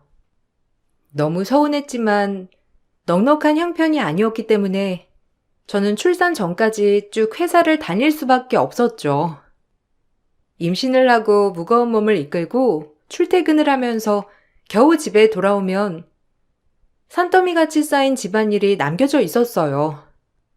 주말에 몰아서 할까 생각도 여러 번 했지만 그럼 시모의 잔소리를 들어야 하니 전 꾸역꾸역 퇴근 후에도 집안일을 해야만 했어요. 그렇지만 남편은 일만 성실하게 다니면 남편으로서의 몫을 다 한 거라고 생각을 했어요. 퇴근하고 지인들과 자주 술자리에 어울리면서 늦었던 날이 있었는데 그때 전 화가 폭발해 집 비밀번호를 바꿔버리기도 했었죠. 그 사실을 알고선 시모가 난리가 나서 새벽에 집까지 찾아오시기도 했어요. 너 정말 제정신이니? 어떻게 남편이 집에 들어오지도 않았는데 집안 비밀번호를 바꿀 생각을 해? 넌 남편이 밖에서 새벽 내내 술 마시고 놀았으면 좋겠니? 적당히 마시고 집에 들어가려고 하는 애를 굳이 쫓아내서 집안에 못 붙어 있게 하려고 하는 거야? 어떻게 생각이 없어도 이렇게 없어? 당장 사과 안 하니? 이 새벽에 지금 뭐 하는 거야? 저한테 이렇게 화내실 게 아니라 남편한테 화를 내셔야죠. 남편 회사 끝나고 바로 술자리에 가서 사정 넘어서 들어오려고 한 거예요. 그 전까지는 집 비밀번호도 바뀌지 않았었고요. 저도 기다리다가 지쳐서 연락해 봤는데 어딜 갔는지 여자들이랑 시시덕거리면서 노는 소리만 들리고 제가 화가 안 나게 생겼나요? 지금 아이 낳을 날도 얼마 안 남았는데 남자가 사회생활을 하다 보면 그럴 수도 있는 거지. 고작 그거 가지고 비밀번호를 바꿨다는 거야? 네가 이렇게 드세니까 남편이 자꾸만 밖으로 돌지. 남자는 그렇게 다루면 안 되는 거야. 어르고 달래면서 집에 들어오게를 해야지. 그나마 우리 아들이 착해가지고 네 성격 버텨가면서 성실하게 일만 했는데 어떻게 그건 몰라주고 몇 번 술 마시러 갔다고 이러니? 몇 번이요? 이번 주만 내내 밖에 있었어요. 그것도 내내 새벽에 들어왔고요. 그러면서 집안일 하나 한 적도 없고 오히려 엉망진창으로 만들어 놓고 나가고 저는 집에 와서 이거 치우느라 아무것도 못하고 제대로 쉬지도 못해요. 그리고 새벽까지 놀면서 남편이 밖에서 매번 수십만 원을 쓰고 오는데 이렇게 하면 저희 돈 하나도 못 모아요. 그럼 밖에서 찌질하게 돈 나눠서 내고 그러니? 남자가 돼가지고 몇 번은 친구들 사줄 수도 있는 거고 그렇지. 그리고 여자들 나오는 술집 가면 기본으로 그 정도는 나오는 거야. 다른 여자랑 2차 가는 것도 아닌데 그 정도는 좀 봐줄 수도 있는 거 아니야? 네가 너무 깐깐해서 우리 아들이 잠시 방황하는 거지. 좀 부드럽고 여유롭게 받아줄 생각을 해봐. 집으로 쳐들어온 전시모의 뒤에 서서 아무 말도 하지 않고 뻔뻔하게 절 보고 있는 남편이 너무나 원망스러웠어요. 전 남편은 그 뒤로도 저와 다투거나 혹은 잘못한 일이 있으면 바로 시모에게 달려갔고 시모는 항상 집까지 쫓아와 저를 혼내시곤 했죠. 그때는 서럽고 힘들다는 마음뿐이었지만 아마 전시모와 남편 모두 제가 친정과도 연락을 하지 않고 교류하는 사람들도 없으니 더 강하게 나가야 되겠다 생각했던 것 같아요. 결국 이런저런 스트레스로 전 임신 중반부터 조산기가 있었고 체력도 떨어져 쓰러지는 날이 많아졌어요. 회사에서도 휴직을 권유하던 상황이라 전 건강을 위해서 회사를 쉬게 되었죠. 그걸 알자마자 시모는 난리가 났어요. 어떻게 젊은 애가 애 하나를 제대로 품지를 못하는 거니? 뭐 애초에 문제라도 있었던 거 아니야? 아니 멀쩡히 애가 있는데 남들은 다 문제없이 임신하고 낳는 걸 너는 참 유별나다 유별나. 그나저나 회사 휴직을 했어? 며칠 좀 쉬면 나아질걸. 차라리 휴가를 좀 달라고 하지. 그걸 또 휴직을 해버렸니? 아이고. 그럼 너네 월급은 아들 버는 걸로만 끝나는 거야? 네. 회사에서도 불안하고 그래서 안 되겠다고 먼저 휴직을 권유했어요. 주변에서도 걱정 많이 하시고요. 병원에서도 이렇게 있다가는 아이도 물론이고 저도 위험할 수 있다고 해서 쉬는 게 최선인 것 같아요. 일단은 몸 나아지는 거 보면서 중간중간 출근할 수 있으면 가보려고요. 회사에서도 사정 다 알아서 출근하면 일당으로라도 챙겨준다고 했어요. 그래? 그럼 내일부터 나가야지 뭐. 일당 챙겨준다는데 굳이 집에서 누워있을 필요가 뭐가 있니? 얼굴 보니까 그다지 심각한 것 같진 않은데 며칠 쉬니까 좀 괜찮지? 그래. 원래 다들 조상기도 좀 있고 그러는 거야. 너도 남들 다 겪는 일 중 하나일 텐데 너무 유난 떤 거 아니니? 이제 임신한 지 5개월도 넘었는데 벌써부터 그렇게 유난이면 어떻게 하려고 그래? 유난이 아니라요. 어머님, 제가 출혈도 있고 아이도 주수에 비해서 작고 저도 체중도 하나도 안 늘어났는데 빈혈까지 있어서 쉬면서 몸 관리해야 한다고 병원에서부터 그래서 결정한 거예요. 제가 쉬고 싶어서 그런 결정을 한 게 아니라요. 나도 아이 낳기 전에 빈혈 있어서 알아. 그거 그냥 심각한 거 아니야. 네가 유난인 거지. 원래 임신한 사람들한테서 빈혈은 흔히 생기는 건데 네가 너무 심각하게 생각하는 거라니까. 그나저나 일당이라도 챙겨준다고 하니까 집에만 있지 말고 매일 일하러 가. 그러면서 그냥 휴직 취소한다고도 슬쩍 말해보고. 전시모는 제가 매일매일 출근을 하는지 안 하는지 확인을 했죠. 체력적으로 힘들었지만 무엇보다 심리적인 스트레스가 너무 심했어요. 출산일이 다가오자 전시모는 절 생각해주는 척하면서 저희 집에서 아예 생활을 하기 시작했죠. 아마 제 배가 불러오니 남편에게 이것저것 시키겠구나 생각을 하셨던 것 같아요. 막달이 가까워오던 와중에 전 심한 복통에 남편에게 병원에 가자고 했었죠. 그런데 시모는 절 말렸어요. 예, 내가 애를 낳아봐서 아는데 지금 가봤자 몇 시간 기다리라고만 하지 당장 아이 안 나와. 네가 초산이라서 그런 거지 몇 시간은 더 지나야 아이 낳을 수 있는 거라니까. 원래 출산이라는 게 그렇게 아픈 거야. 그럴 거 각오도 안 하고 임신했니? 내가 보기에는 아직 멀었어. 눈앞이 노래져야 그때서야 아이 나오지.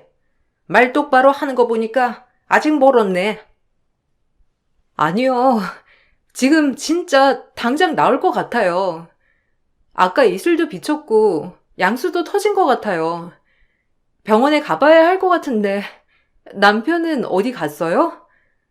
아이 태동도 갑자기 줄어들고 뭐가 계속 새는 느낌인 게 양수도 터진 것 같아요. 어머님, 남편 좀 불러주세요. 네 남편 잠깐 요 앞 슈퍼에 갔어. 지금 가도 너 당장 애 못 낳는다니까. 그리고 양수는 무슨? 아직 해산일도 남은 애가. 양수가 아니라 소변이겠지.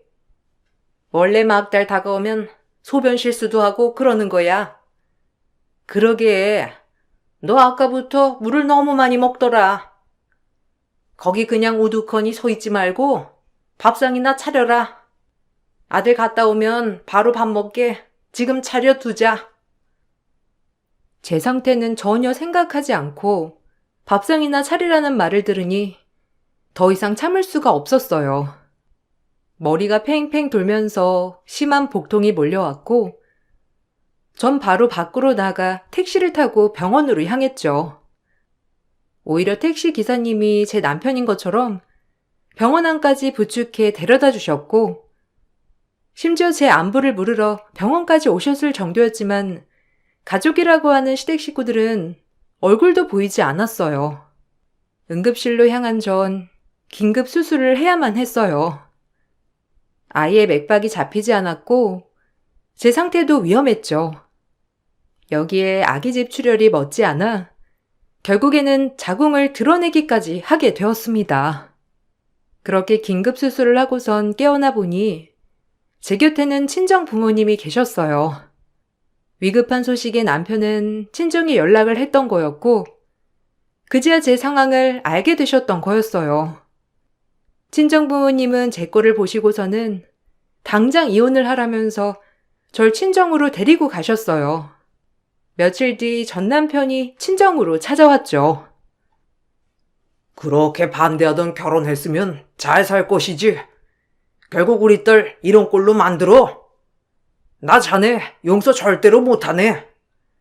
당장 우리 딸이랑 헤어지게. 지금 마음 같아서는 자네 얼굴이라도 내려쳐도 속이 시원하지 않겠지만 그래도 자네도 자식을 잃은 거나 마찬가지이니 그냥 이렇게 정리를 하는 게 나을 것 같네. 딸 몸 회복되는 대로 서류는 작성해서 보낼 테니 군말 말고 헤어지게. 아내 몸이 이렇게 된 건 저도 미안하게 생각합니다, 아버님. 그렇지만 이혼은 저와 아내가 결정할 문제이지 이렇게 아버님, 어머님께서 관여하실 문제는 아니라고 생각합니다. 저희가 애도 아니고 부모님이 끼어들어서 이래라 저래라 해서는 안 되는 거 아닌가요? 어떻게 퇴원을 하고선 바로 여기로 데리고 오실 수가 있나요? 말을 해도 전 아내랑 말을 할게요. 뭐? 자네 지금 뭐라고 했나?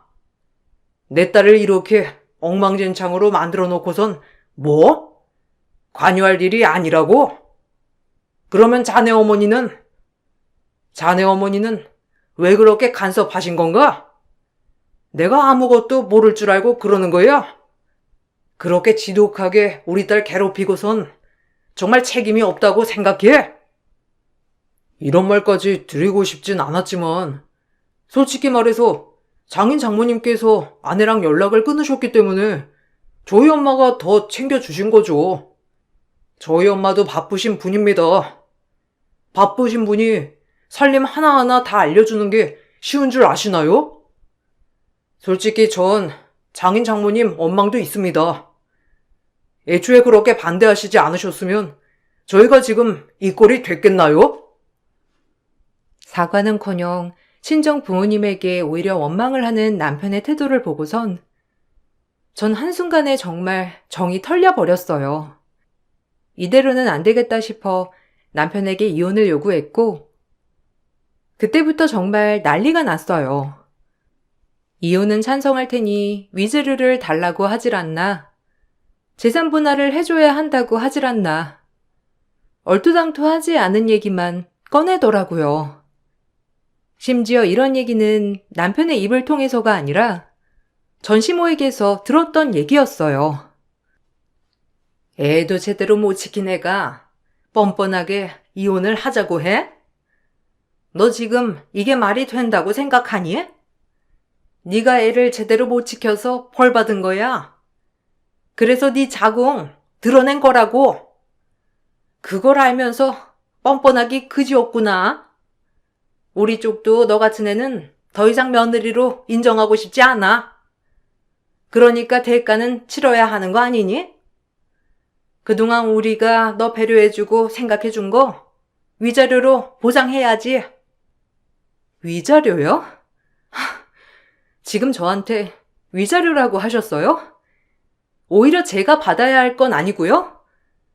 그동안 저한테 했던 행동들, 말들은 하나도 기억 안 나시나 봐요. 제가 출산 신호 왔을 때, 그렇게 병원에 가야 한다고 했을 때도 절 붙잡고 밥 차려라 했던 거 어머님 아니세요?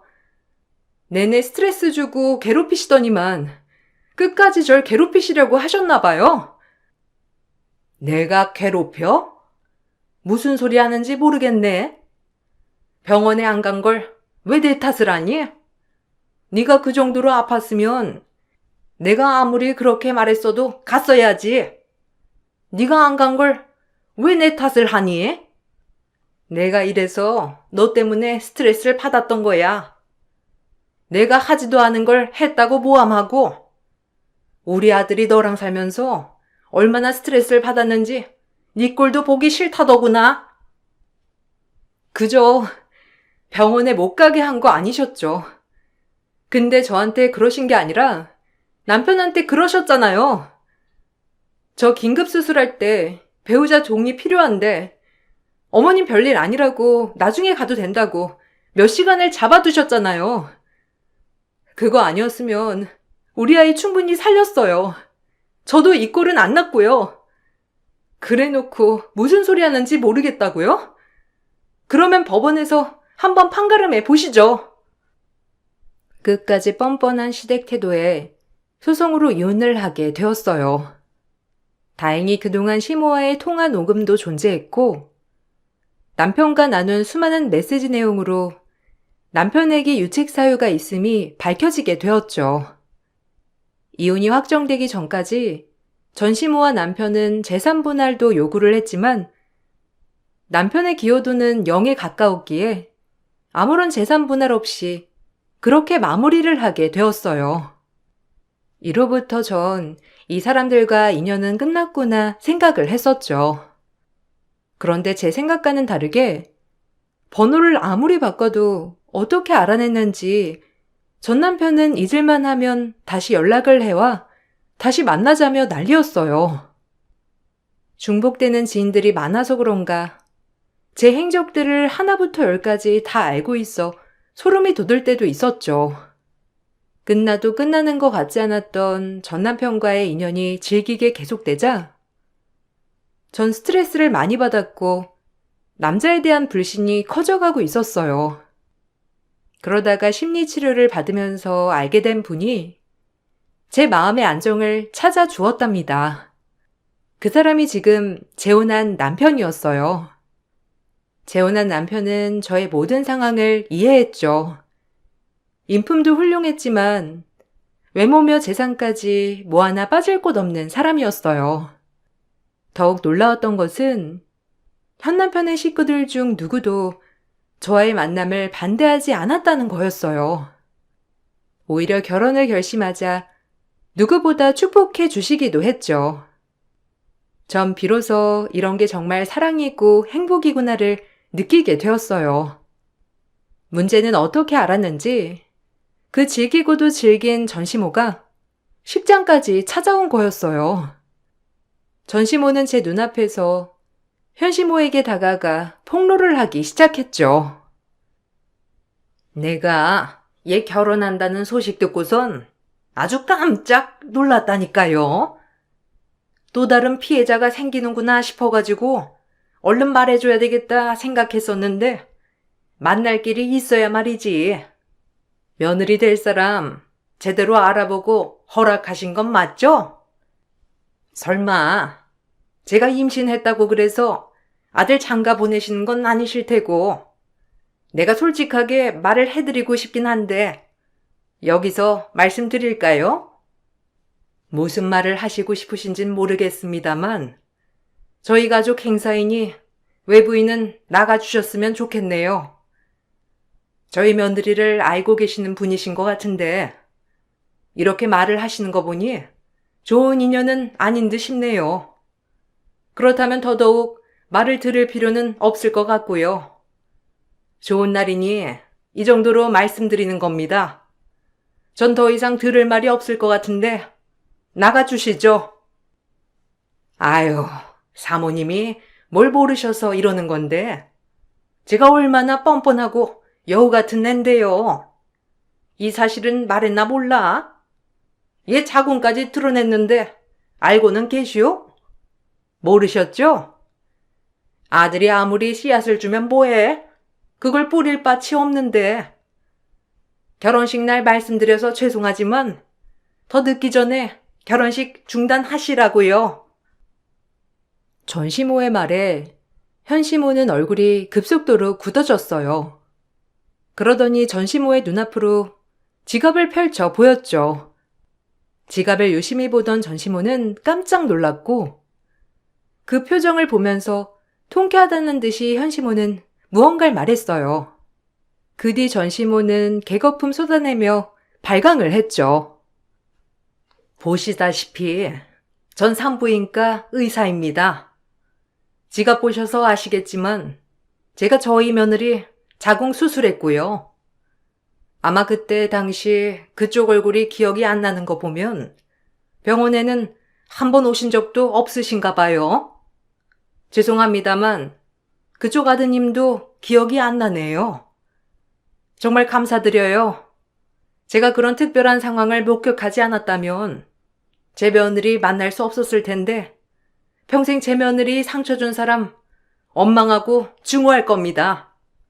그렇지만 단 하나, 우리 며느리랑 이혼해 준 거, 그거 하나는 감사드리네요.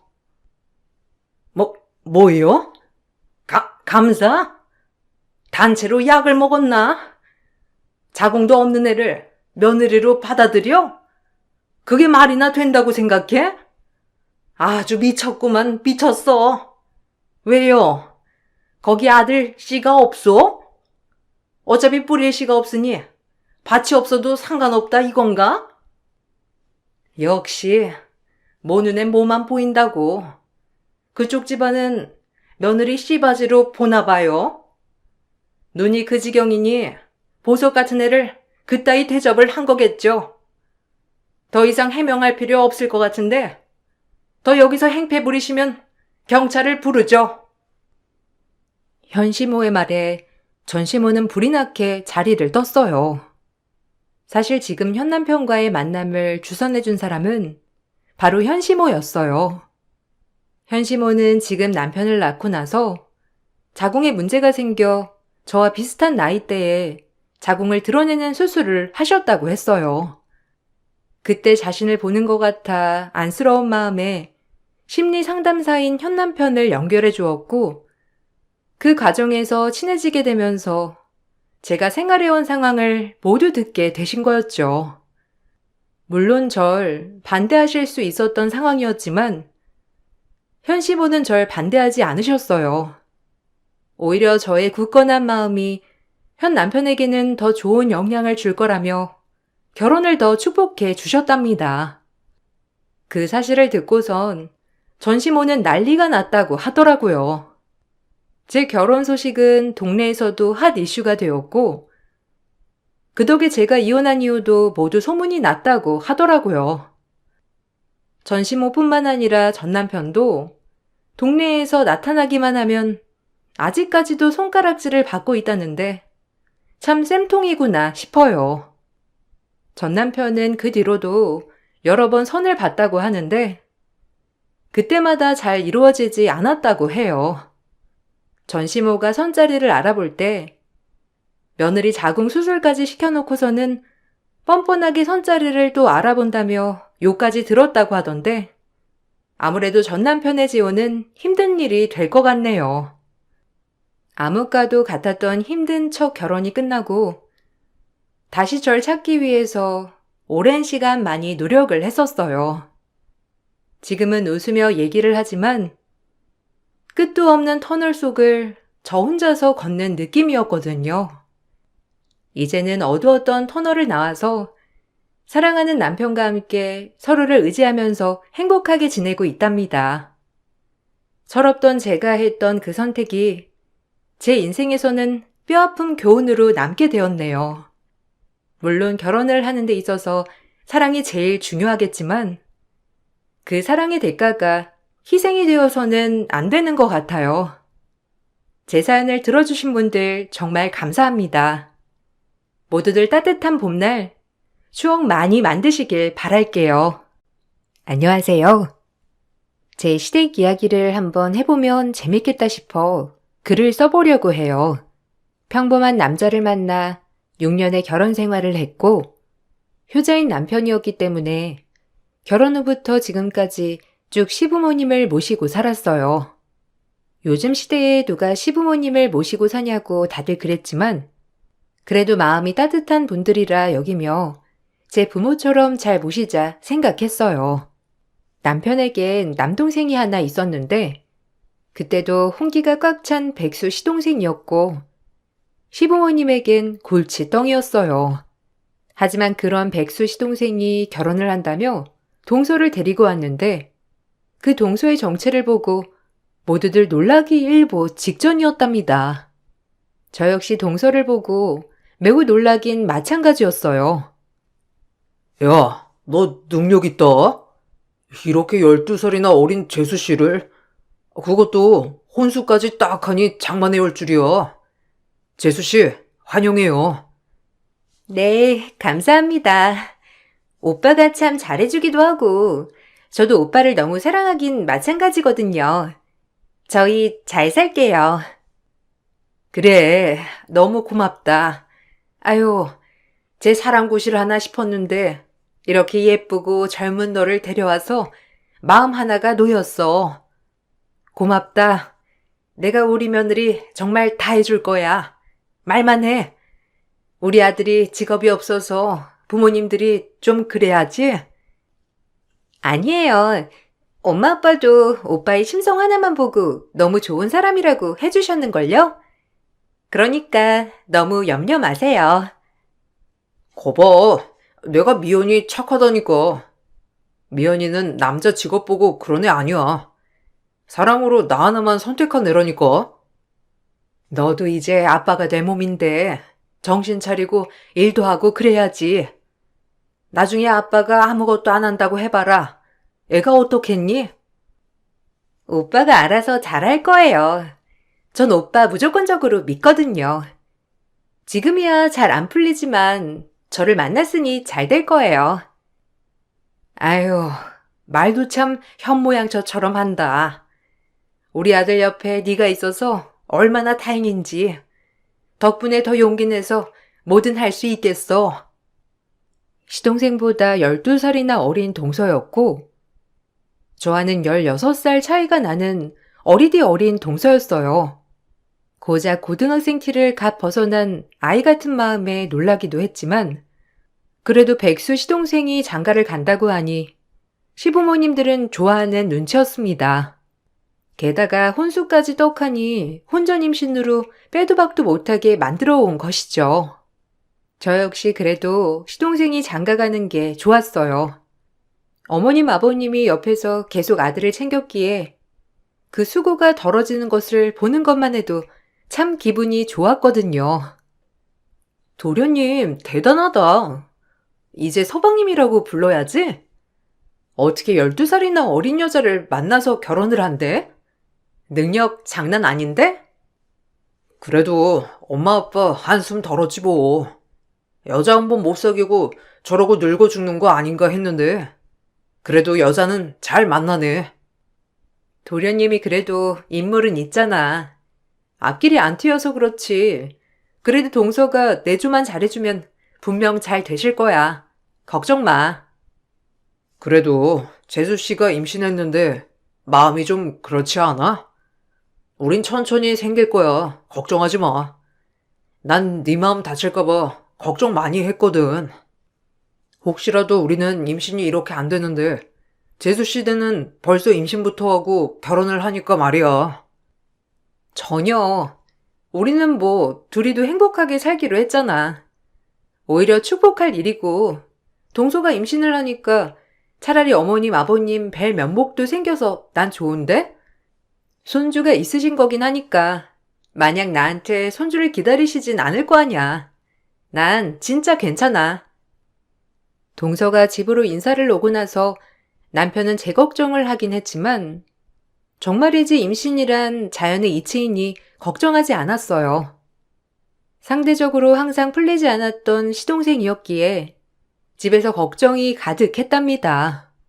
그리고 시동생은 결혼을 하게 되었고 결혼 후 시부모님이 손주를 봐주신다는 명목하에 동선에도 들어와 살게 되었어요. 상대적으로 재력이 굉장했던 시댁이었기 때문에 집도 넓고 방도 많았던지라 들어와 사는 것은 문제가 되지 않았거든요. 하지만 동선애가 들어온 뒤부터 문제가 시작되었습니다.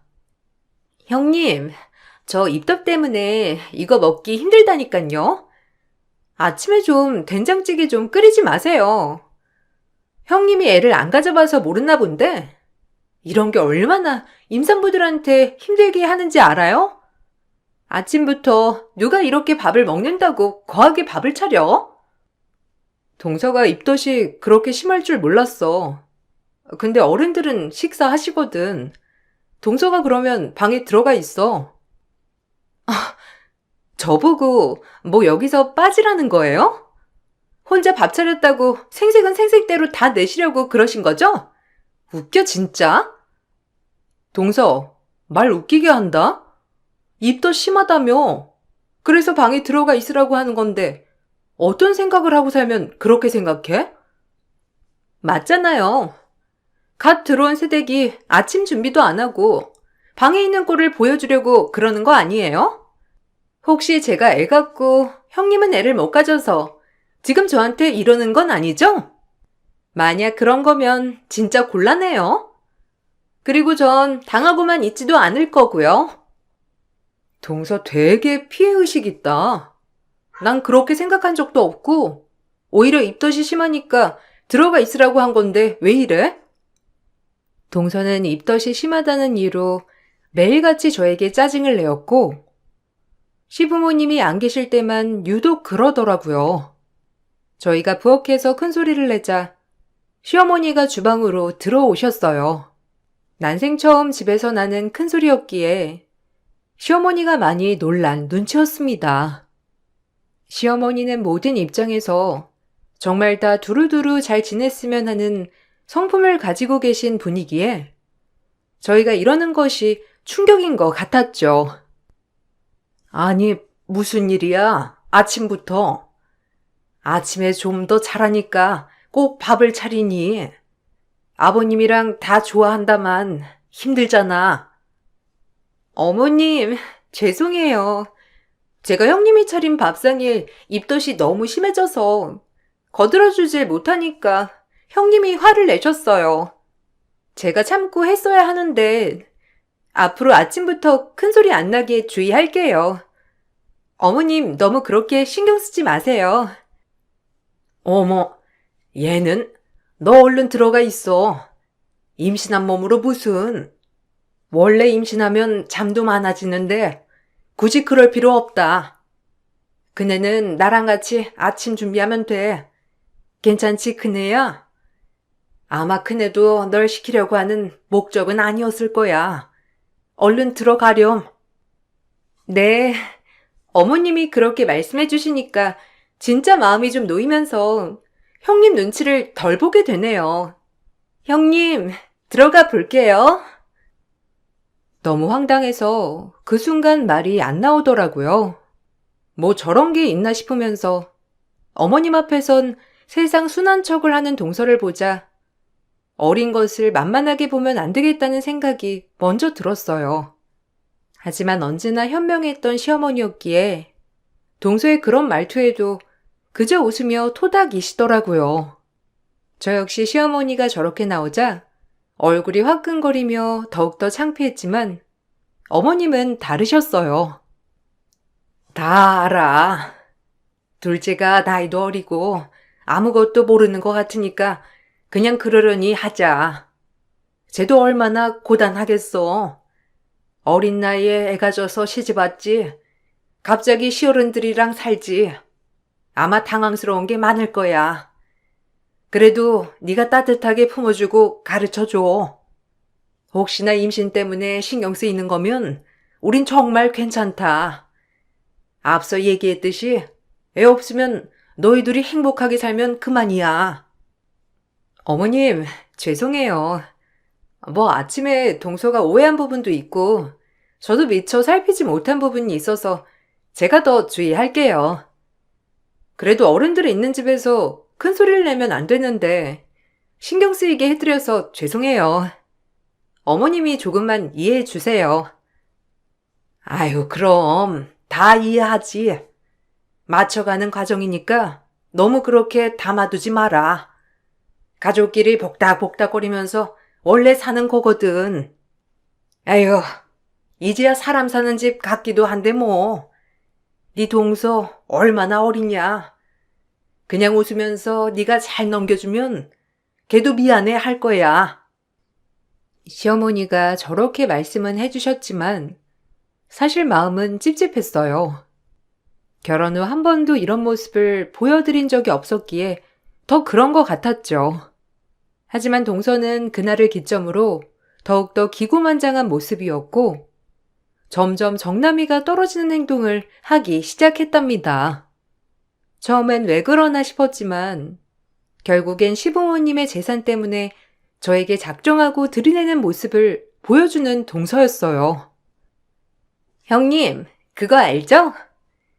우리 애가 태어나면 이 집의 첫 손주라서 어머님이 말씀은 안 하셔도 재산은 거의 저희한테 물려줄 거라는 걸. 동서 생각이야? 아니면 서방님 생각도 같으셔? 진짜 어린 나이에 영악하네. 나랑 나이 차이도 많이 나고 이제 막 고등학생 티를 벗어서 내가 웬만하면 참으려고 했는데 나이도 어린 게 벌써부터 돈돈거리네. 너 이 집도 돈 때문에 들어온 걸로 보여, 내 눈엔. 맞아요. 제가 돈 아니면 왜 늑달이랑 결혼을 했겠어요? 이 창창하고 어린 나이에 모든 걸 포기하면서. 그러니까 애도 못 낳는 형님은 그냥 이 집에서 빠지시라고요. 시집을 왔으면 당연히 손주를 안겨드리는 게 정상인 거지. 그래놓고 재산까지 똑같이 가져갈 거라면 전 절대 가만 못 있어요. 오빠도 뭐 저라면 사죽을 못 쓰니까. 제가 형님 쫓아내는 건 일도 아니거든요. 그래, 어디 한번 마음대로 해봐. 구더기 무서워서 장 못 담그겠니? 진짜 너 같은 애는 보다 처음 본다. 영악해가지고 한심하다. 눈을 동그랗게 뜨고 돈동거리는 동서를 보니 서방님이 불쌍했지만 지금 콩깍지가 씌어서 아무것도 보이지 않을 거라는 걸 알았기 때문에 나중에 동서의 가면을 꼭 벗기리라 다짐을 하게 되었어요. 하지만 그로부터 얼마 안 있다 이상한 일이 생겼습니다. 시장을 갔다가 우연히 동서를 마주치게 됐는데 웬 젊은 남자랑 실랑이를 벌이는 모습을 봤고 그 모습을 얘기하자 저에게 더욱더 악다구니를 쓰며 대들더라고요. 진짜 뭔가 찔리는 게 있구나 싶은 생각이 있었기 때문에 점점 동서를 예의주시하게 되었죠. 그냥 제 친구예요. 뭐 그럴 수 있잖아요? 이 얘기 제 남편이나 어머님, 아버님한테 입도 뻥긋 마세요.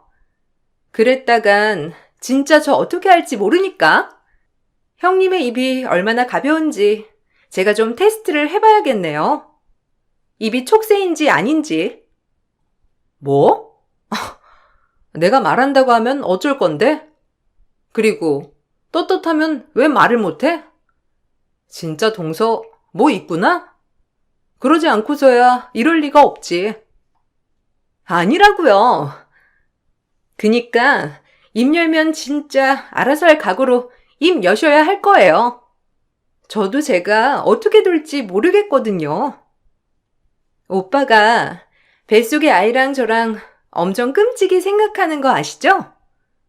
그 입 열었다간 저 이 아이랑 확 저 세상 가버릴 테니 입 다물어요. 동서 지금 나 협박해? 나 진짜 저번부터 입만 열면 저러네. 동서 날 얼마나 우습게 본지 모르겠는데 동서야말로 정신 차려. 그리고 뭔가 있긴 한가 본데? 그러니까 절대 말하지 말라고 하지. 내가 지켜볼 거니까 행동 똑바로 해. 우리 집 망신 주지 말고. 의심스러운 구석이 생기고 말았어요. 그런 동서는 저에게 오히려 더 적대감을 내비쳤고 저는 동서를 예의주시할 수밖에 없었습니다. 하지만 그런 동서는 오히려 더 뻔뻔하게 제가 무슨 말이라도 할까봐 전전긍긍하며 저를 들들볶기 시작했고 그러면서 저의 아픈 모습을 살살 긁어내기 시작하더라고요. 본인의 치부를 들킨 양 저를 떼어낼 심산으로 말이죠. 애도 못 낳으면서 여기서 사는 게 유죄 아닌가요? 오빠한테 들으니까 결혼한 지 6년이랐는데 말도 안 되지. 장남인데. 우린 애 안 생겨도 그냥 둘이 행복하게 살 거야. 그렇다고 우울하거나 하지도 않고. 생기면 좋겠지만 안 생기는 걸 어째? 그러니까 형님이 이기적이라는 거예요. 어머님이 괜찮다고 하는 게 그게 진짜 괜찮다는 뜻이겠어요? 말도 안 되지. 하고 싶은 말이 나 임신 못해서 뭐 나가 떨어져라 이 말 같은데 미안한데 그럴 생각 없거든? 나한테 뭐 책 잡힌 거 있니? 아니요. 제가 뭘요? 솔직히 우리 아이가 태어나면 이 집에 대를 이을 텐데 어머님 시댁 재산도 다 저희가 갖는 건데 제가 왜 형님 보고 나가 떨어지라고 하겠어요? 그냥 기다리면 자연히 내게 될 건데 형님도 정신 차리고 딴 집 알아보시라는 거예요. 아, 웃긴다. 난 어머님, 아버님 재산에 관심 없어. 본인한테 얼마나 자신감이 없으면 그런 걸 바라니? 나랑 내 남편은 우리가 벌어서 알아서 잘 살 거니까 걱정하덜 마라. 하긴 동서는 뭐 해놓은 것도 없고 직장도 없으니 그럴만도 하겠네. 아, 기막혀. 그래요. 나중에 딴소리 마시고 시부모님 재산에 일절 관여 마세요. 애도 못 낳는 주제에 어딜 재산을 탐내? 너 내가 참고 있는데 내 입에서 터지기 시작하면 네 인생 쪽나. 그러니까 입 다물고 내 신경 긁지 마. 나도 참는데 한계가 있어. 동서는 제 앞에서 아주 인성을 모조리 보여주듯 행동하였고 그 모습에 저도 아주 웃기고 진절머리가 났지만 가족들을 위해서 참는 것이 능사라고 생각했습니다. 하지만 그럼에도 모든 것에 대해 대비를 해야 할 것 같아 전 동서의 뒤를 캐고 다니기 시작했어요. 그걸 아는지 모르는지 시간은 흘러 동서는 떡두꺼비 같은 아들을 낳았고 시어머님은 너무 행복이 겨워 동서에게 아이는 본인이 봐줄 터이니 하고 싶은 것들을 하고 다니라며 지원해 주셨고 동서는 장사를 하고 싶다고 시어머니에게 자신감 있게 말을 하더라고요. 뒷배가 든든한 시댁이었기 때문에 아들을 낳아준 동서에게 고맙고 본인 아들을 위해 선물을 주듯 시어머니는 한식당을 개업해 주었어요. 사실 내 아들이 뭐 딱히 내세울 건 없고 그래도 요리를 좀 하거든. 이것저것 배운 것도 많고 내가 선물로 개업시켜주마. 우리 아들이랑 둘이서 한번 잘 꾸려나가 봐. 이제 가장이기도 하고 너도 완전한 내 식구인데 이런 거 하나쯤은 선물해 주려고 했어. 어머님, 너무 감사드려요. 청담동에서 한식당이라니. 제가 오빠 뒷바라지 잘해서 꼭 어머님 호강시켜 드릴 테니 지켜보세요. 아니야. 손주 낳으면 너희한테 뭐라도 하나 해주려고 했다. 나 생각 말고 너희 그냥 잘 살아보도록 열심히 노력해야 할 거야. 나이도 어려도 똑 부러지게 잘할 수 있지? 우리 아들이 맹한 구석이 있잖아. 어떻게 보면 너처럼 악바리 근성이 있는 애가 옆에 있으니 이런 것도 얼마나 잘 꾸려나가겠니? 걱정 안 하니까 열심히 한번 해봐. 우리 아들 마음 약하니까 너무 잡지는 말고. 시어머님은 동서에게 한식당을 개업해 주었고 사실 동서는 꼴보기가 싫었지만 그래도 시동생도 같이 하는 가게이니 바쁜 남편 대신 떡과 함께 화환을 보내며 축하를 하러 개업식 날 가게 되었어요. 시동생도 저를 보고 참 좋아하였고 저 역시 많은 축하를 했지만 정작 동서는 절 보자마자 정색을 하더라고요.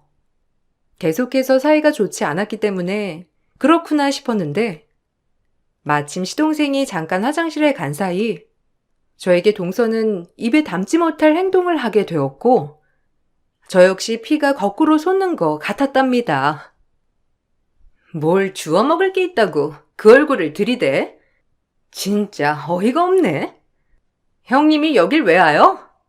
전 형님 꼬락서니 보기 싫거든요. 어머님이 저에게 한식당 차려줬다고 하니까 배알이 꼴려요? 그러게 애 좀 낳지 그러셨어요.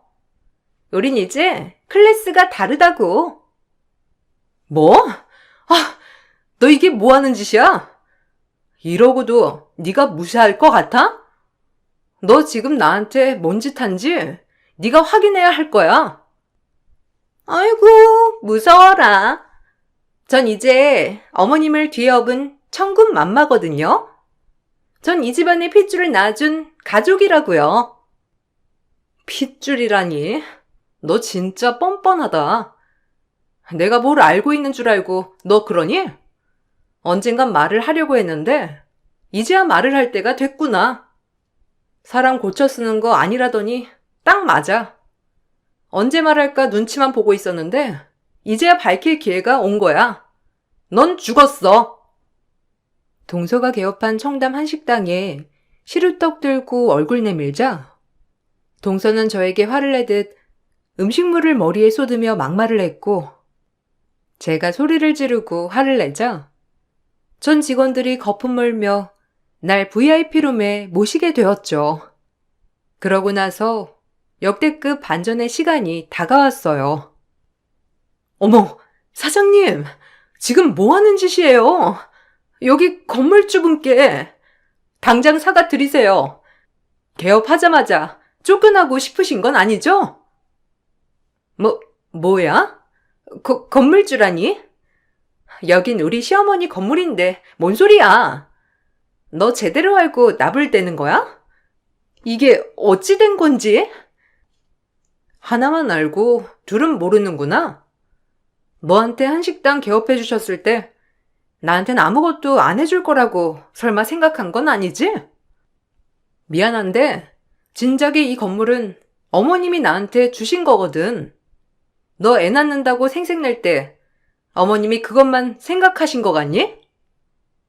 시어머니는 동서에게 가게를 차려주시기 전에 애초에 저에게도 건물을 증여해 주셨었고, 사실 명의만 제 명의긴 하나 아직까지 직접적으로 관리를 하고 있지는 않았답니다. 그런 큰 건물을 관리하기엔 제가 경험이 부족하기도 하여서 대부분 어머님이 관리를 해주셨거든요. 그래도 저에게 미리 선물을 주신 거라 늘 감사한 마음으로 지냈었고, 1층에 동서가게를 차려주신다는 것도 저 역시 오케이를 했던 부분이었어요. 그걸 모르는 동서는 본인이 아들 낳아서 어머님에게 사랑을 받는 줄 착각을 하며 저에게 저런 행동을 했던 겁니다.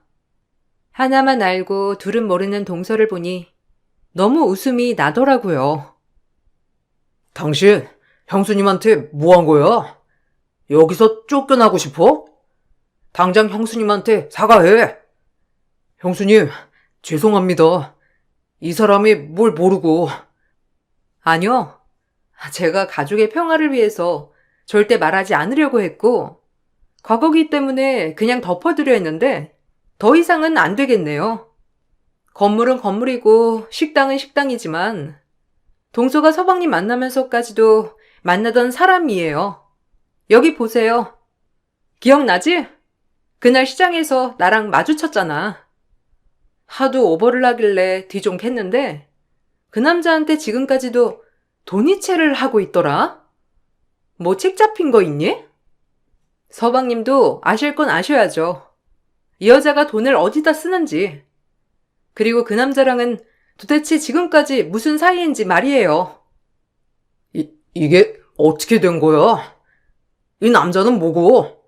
이 돈은 다 뭐냐고? 그동안 엄마가 준 돈으로 생활비 했다더니 이 사람한테 간 거였어? 사실은 이러했어요. 그날부터 계속 오버를 하는 게 이상하다 싶었고, 이 의문을 알아내야겠다고 생각을 했던 저였죠. 그리고 사설탐정을 고용해 동서의 모든 행적들을 조사했는데, 역시나 그 남자와는 가족이 아니고 뭔가 의심쩍은 사이이긴 확실하더라고요. 과거에 잠깐 만났던 남자라고 하기엔 지속해서 돈도 보내고 있었거든요. 그리고 그 남자는 아주 불량스럽게 매일같이 PC방과 게임방을 전전하며 그 돈을 흥청망청 써대는 꼴도 이상했어요. 이 모든 사실을 언제 말할까 하다가 애도 낳고 만삭의 동서였기 때문에 꾹꾹 참아왔는데 더 이상의 선 넘는 행동을 용서하지 못하겠어서 터뜨리고 말았답니다. 아니야, 오빠. 다 오해야. 형님이 지금 혼자 소설 쓰는 건데 오빠 그 말 믿는 거 아니지? 형님, 빨리 말 좀 해보세요. 무슨 말을 해? 난 사실을 말했어. 그 남자랑 무슨 사이니? 돈까지 보내던데. 이거 해명은 해야지. 그래야 넘어가는 문제고. 형님, 일단 제가 나중에 오해는 다 풀어드릴 거니까 제발 오빠한테 아니라고 말만 해줘요. 오빠가 오해하잖아요.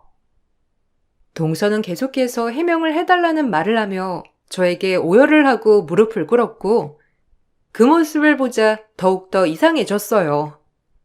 순둥이 서방님은 한번 화가 나면 아무도 못 말리는 사람이었기에 기어이 그 남자를 찾아내었고 의리도 뭣도 없는 그 남자는 서방님에게 그동안 있었던 이야기들을 풀어나가기 시작했답니다. 그 이야기는 정말 기절초풍할 이야기였고요. 제가 동서의 뒷조사를 한 것이 정말 잘한 일이라고 들 정도로 동서는 나이는 어리지만 영악하고 무서운 인간이었어요. 사실 미연이랑은 뭐 깊은 사이죠. 당신만 아니었으면 우리 애 낳고 잘 살려고 했는데 갑자기 당신이 나타나는 바람에 이렇게 된 거잖아. 나 역시 많이 참았다. 그러니까 미연이랑 이혼하고 이제 미연이 놔주시죠. 당신은 사실 내 애거든. 입 다물어. 여기가 어디라고 거짓말을 해? 너 내가 입 열면 가만 안 있는다고 했지? 우리 오빠가 오해하잖아. 뭐? 내가 아니라고? 와, 진짜 뭐 이런 일이. 그럼 남의 애를 내 애라고 속이고 지금 내 등쳐먹고 나랑 결혼한 거야? 내가 아무것도 안 하는 사람인데 우리 집 돈만 보고? 그저 나보고 모든 걸 잘할 수 있겠다면서 엄청 응원해 줬는데 그것도 연기였어. 오빠, 아니야. 내가 왜 남의 애를 낳아? 오빠, 나 믿지? 왜 저 사람 말을 믿냐고. 오빠랑 같이 산 내 말을 믿어야지. 네가 형수한테 하는 모습 보니까 너 못 믿겠어. 내가 아는 네가 맞나 싶어. 그렇게 착하고 해맑았는데 형수한테 소리나 지르고. 그럼 저 남자한테 돈은 왜 보낸 거야? 이거 다 해명해봐. 아니 유전자 검사부터 해야겠다. 도저히 너 못 믿겠어. 유전자 검사하는 순간 날 기만한 걸로 알겠어. 어떻게 날 못 믿고 남의 말을 들을 수가 있는지 이해가 안 간다. 그만해 이제. 다 들킨 마당에 왜 그러냐? 솔직히 너랑 나랑 어떻게 헤어져? 그렇게 죽고 못 사는 사이였는데. 진짜 얼탱이가 없어도 유분수지. 내가 마냥 바보인 줄 아나? 됐고, 검사해보면 그만이야. 설사 내 애라고 해도 난 너랑 못 살아. 동서가 아무리 아니라고 말했지만 한 번 잃은 신뢰는 되돌릴 수 없었고 결국 아이의 유전자 검사까지 진행을 하게 되었어요.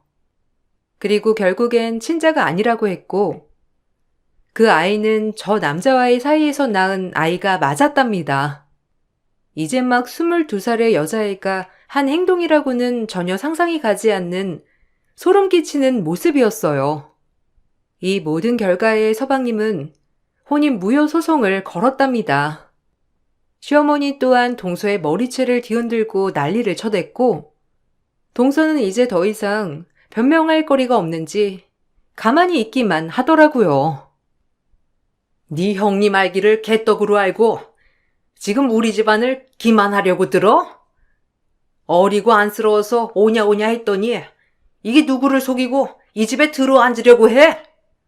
너 절대 용서 안 한다.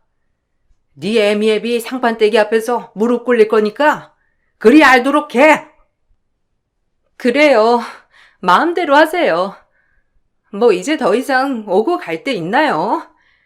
근데 저 절대 오빠랑은 이혼 못해요. 아니, 안 해요. 이혼은 무슨?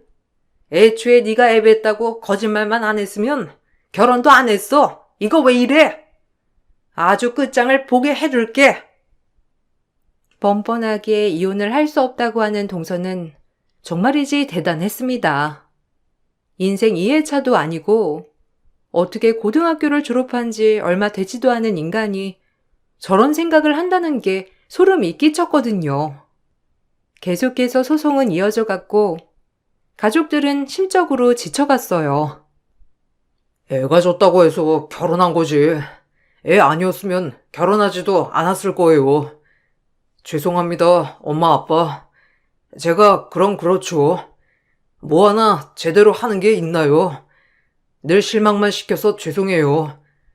형수님 아니었으면 제 애인 줄 알고 키우며 살 뻔했네요. 아니에요. 저도 몰랐는데요, 뭐. 그리고 서방님이 뭘 그리 잘못을 했겠어요. 작정하고 속인 사람이 나쁜 거지. 아휴, 머리야. 영악한 애한테 잘못 걸려서 이게 다 뭐라니? 그래놓고 세상 효부인 척 나한테 알랑방기나 끼어대고 그네 머리 꼭대기에 앉는 게 아주 고약했다만 내가 가족이라 참았는데 그런 애인 줄 알았으면 아주 작사를 진작에 냈어. 어머님, 감사해요. 그래도 손주를 원하시는데 제가 이뤄드리지도 못하고 그럼에도 며느리들 차별하지 않아주셔서 감사해요. 자별할 게 뭐 있어? 그저 자식이 행복하면 그만인 거지. 너 애 생각하지 말아라. 난 진짜 괜찮단 말이야.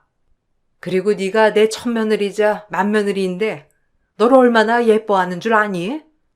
그러니까 애당초 그런 생각은 너도 걱정 말고.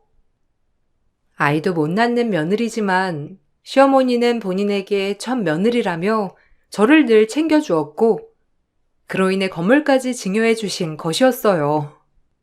그 건물에 동서 가게를 차려주신 거였고요. 물론 명의는 시동생 명의였지만 동서가 차려달라기에 차려준 것이었답니다. 생각보다 소송은 매우 길어졌었고 동서는 끝까지 몰랐다는 말을 하며 모르쇠로 일관했고 그 뻔뻔한 태도에 저희는 할 말을 잃고 말았어요. 이제 일도 이렇게 됐겠다. 잘 보일 필요가 없었는지 끝까지 본인의 잘못을 인정하지 않는 동서였답니다. 속은 사람이 등신이지. 뭐 저한테 그러나요? 그 나이 먹도록 장가도 못 간 거 구제해주려고 했더니 안 되겠네요. 뭐라고? 이 나쁜 것! 내가 너한테 얼마나 잘해줬는데 이래? 네가 인간이냐? 어린 나이에 벌써부터 편하게 살려고 하지? 이게 뭐가 잘못된 일이냐고요. 편하게 사는 게. 하여튼 전 오빠의 애인 줄 알았으니까 잘못 없어요. 과거가 문제가 되나요? 오빠의 애인 줄 알았다니. 그런데 그 남자한테 다달이 돈 갖다 바쳤니? 걸리고 싶지 않으니까 그런 거잖아. 이 뻔뻔한 거사. 배째자고요. 왜 저만 탓해요? 등신같이 내 말을 속아서 결혼한 오빠도 문제가 있는 거지.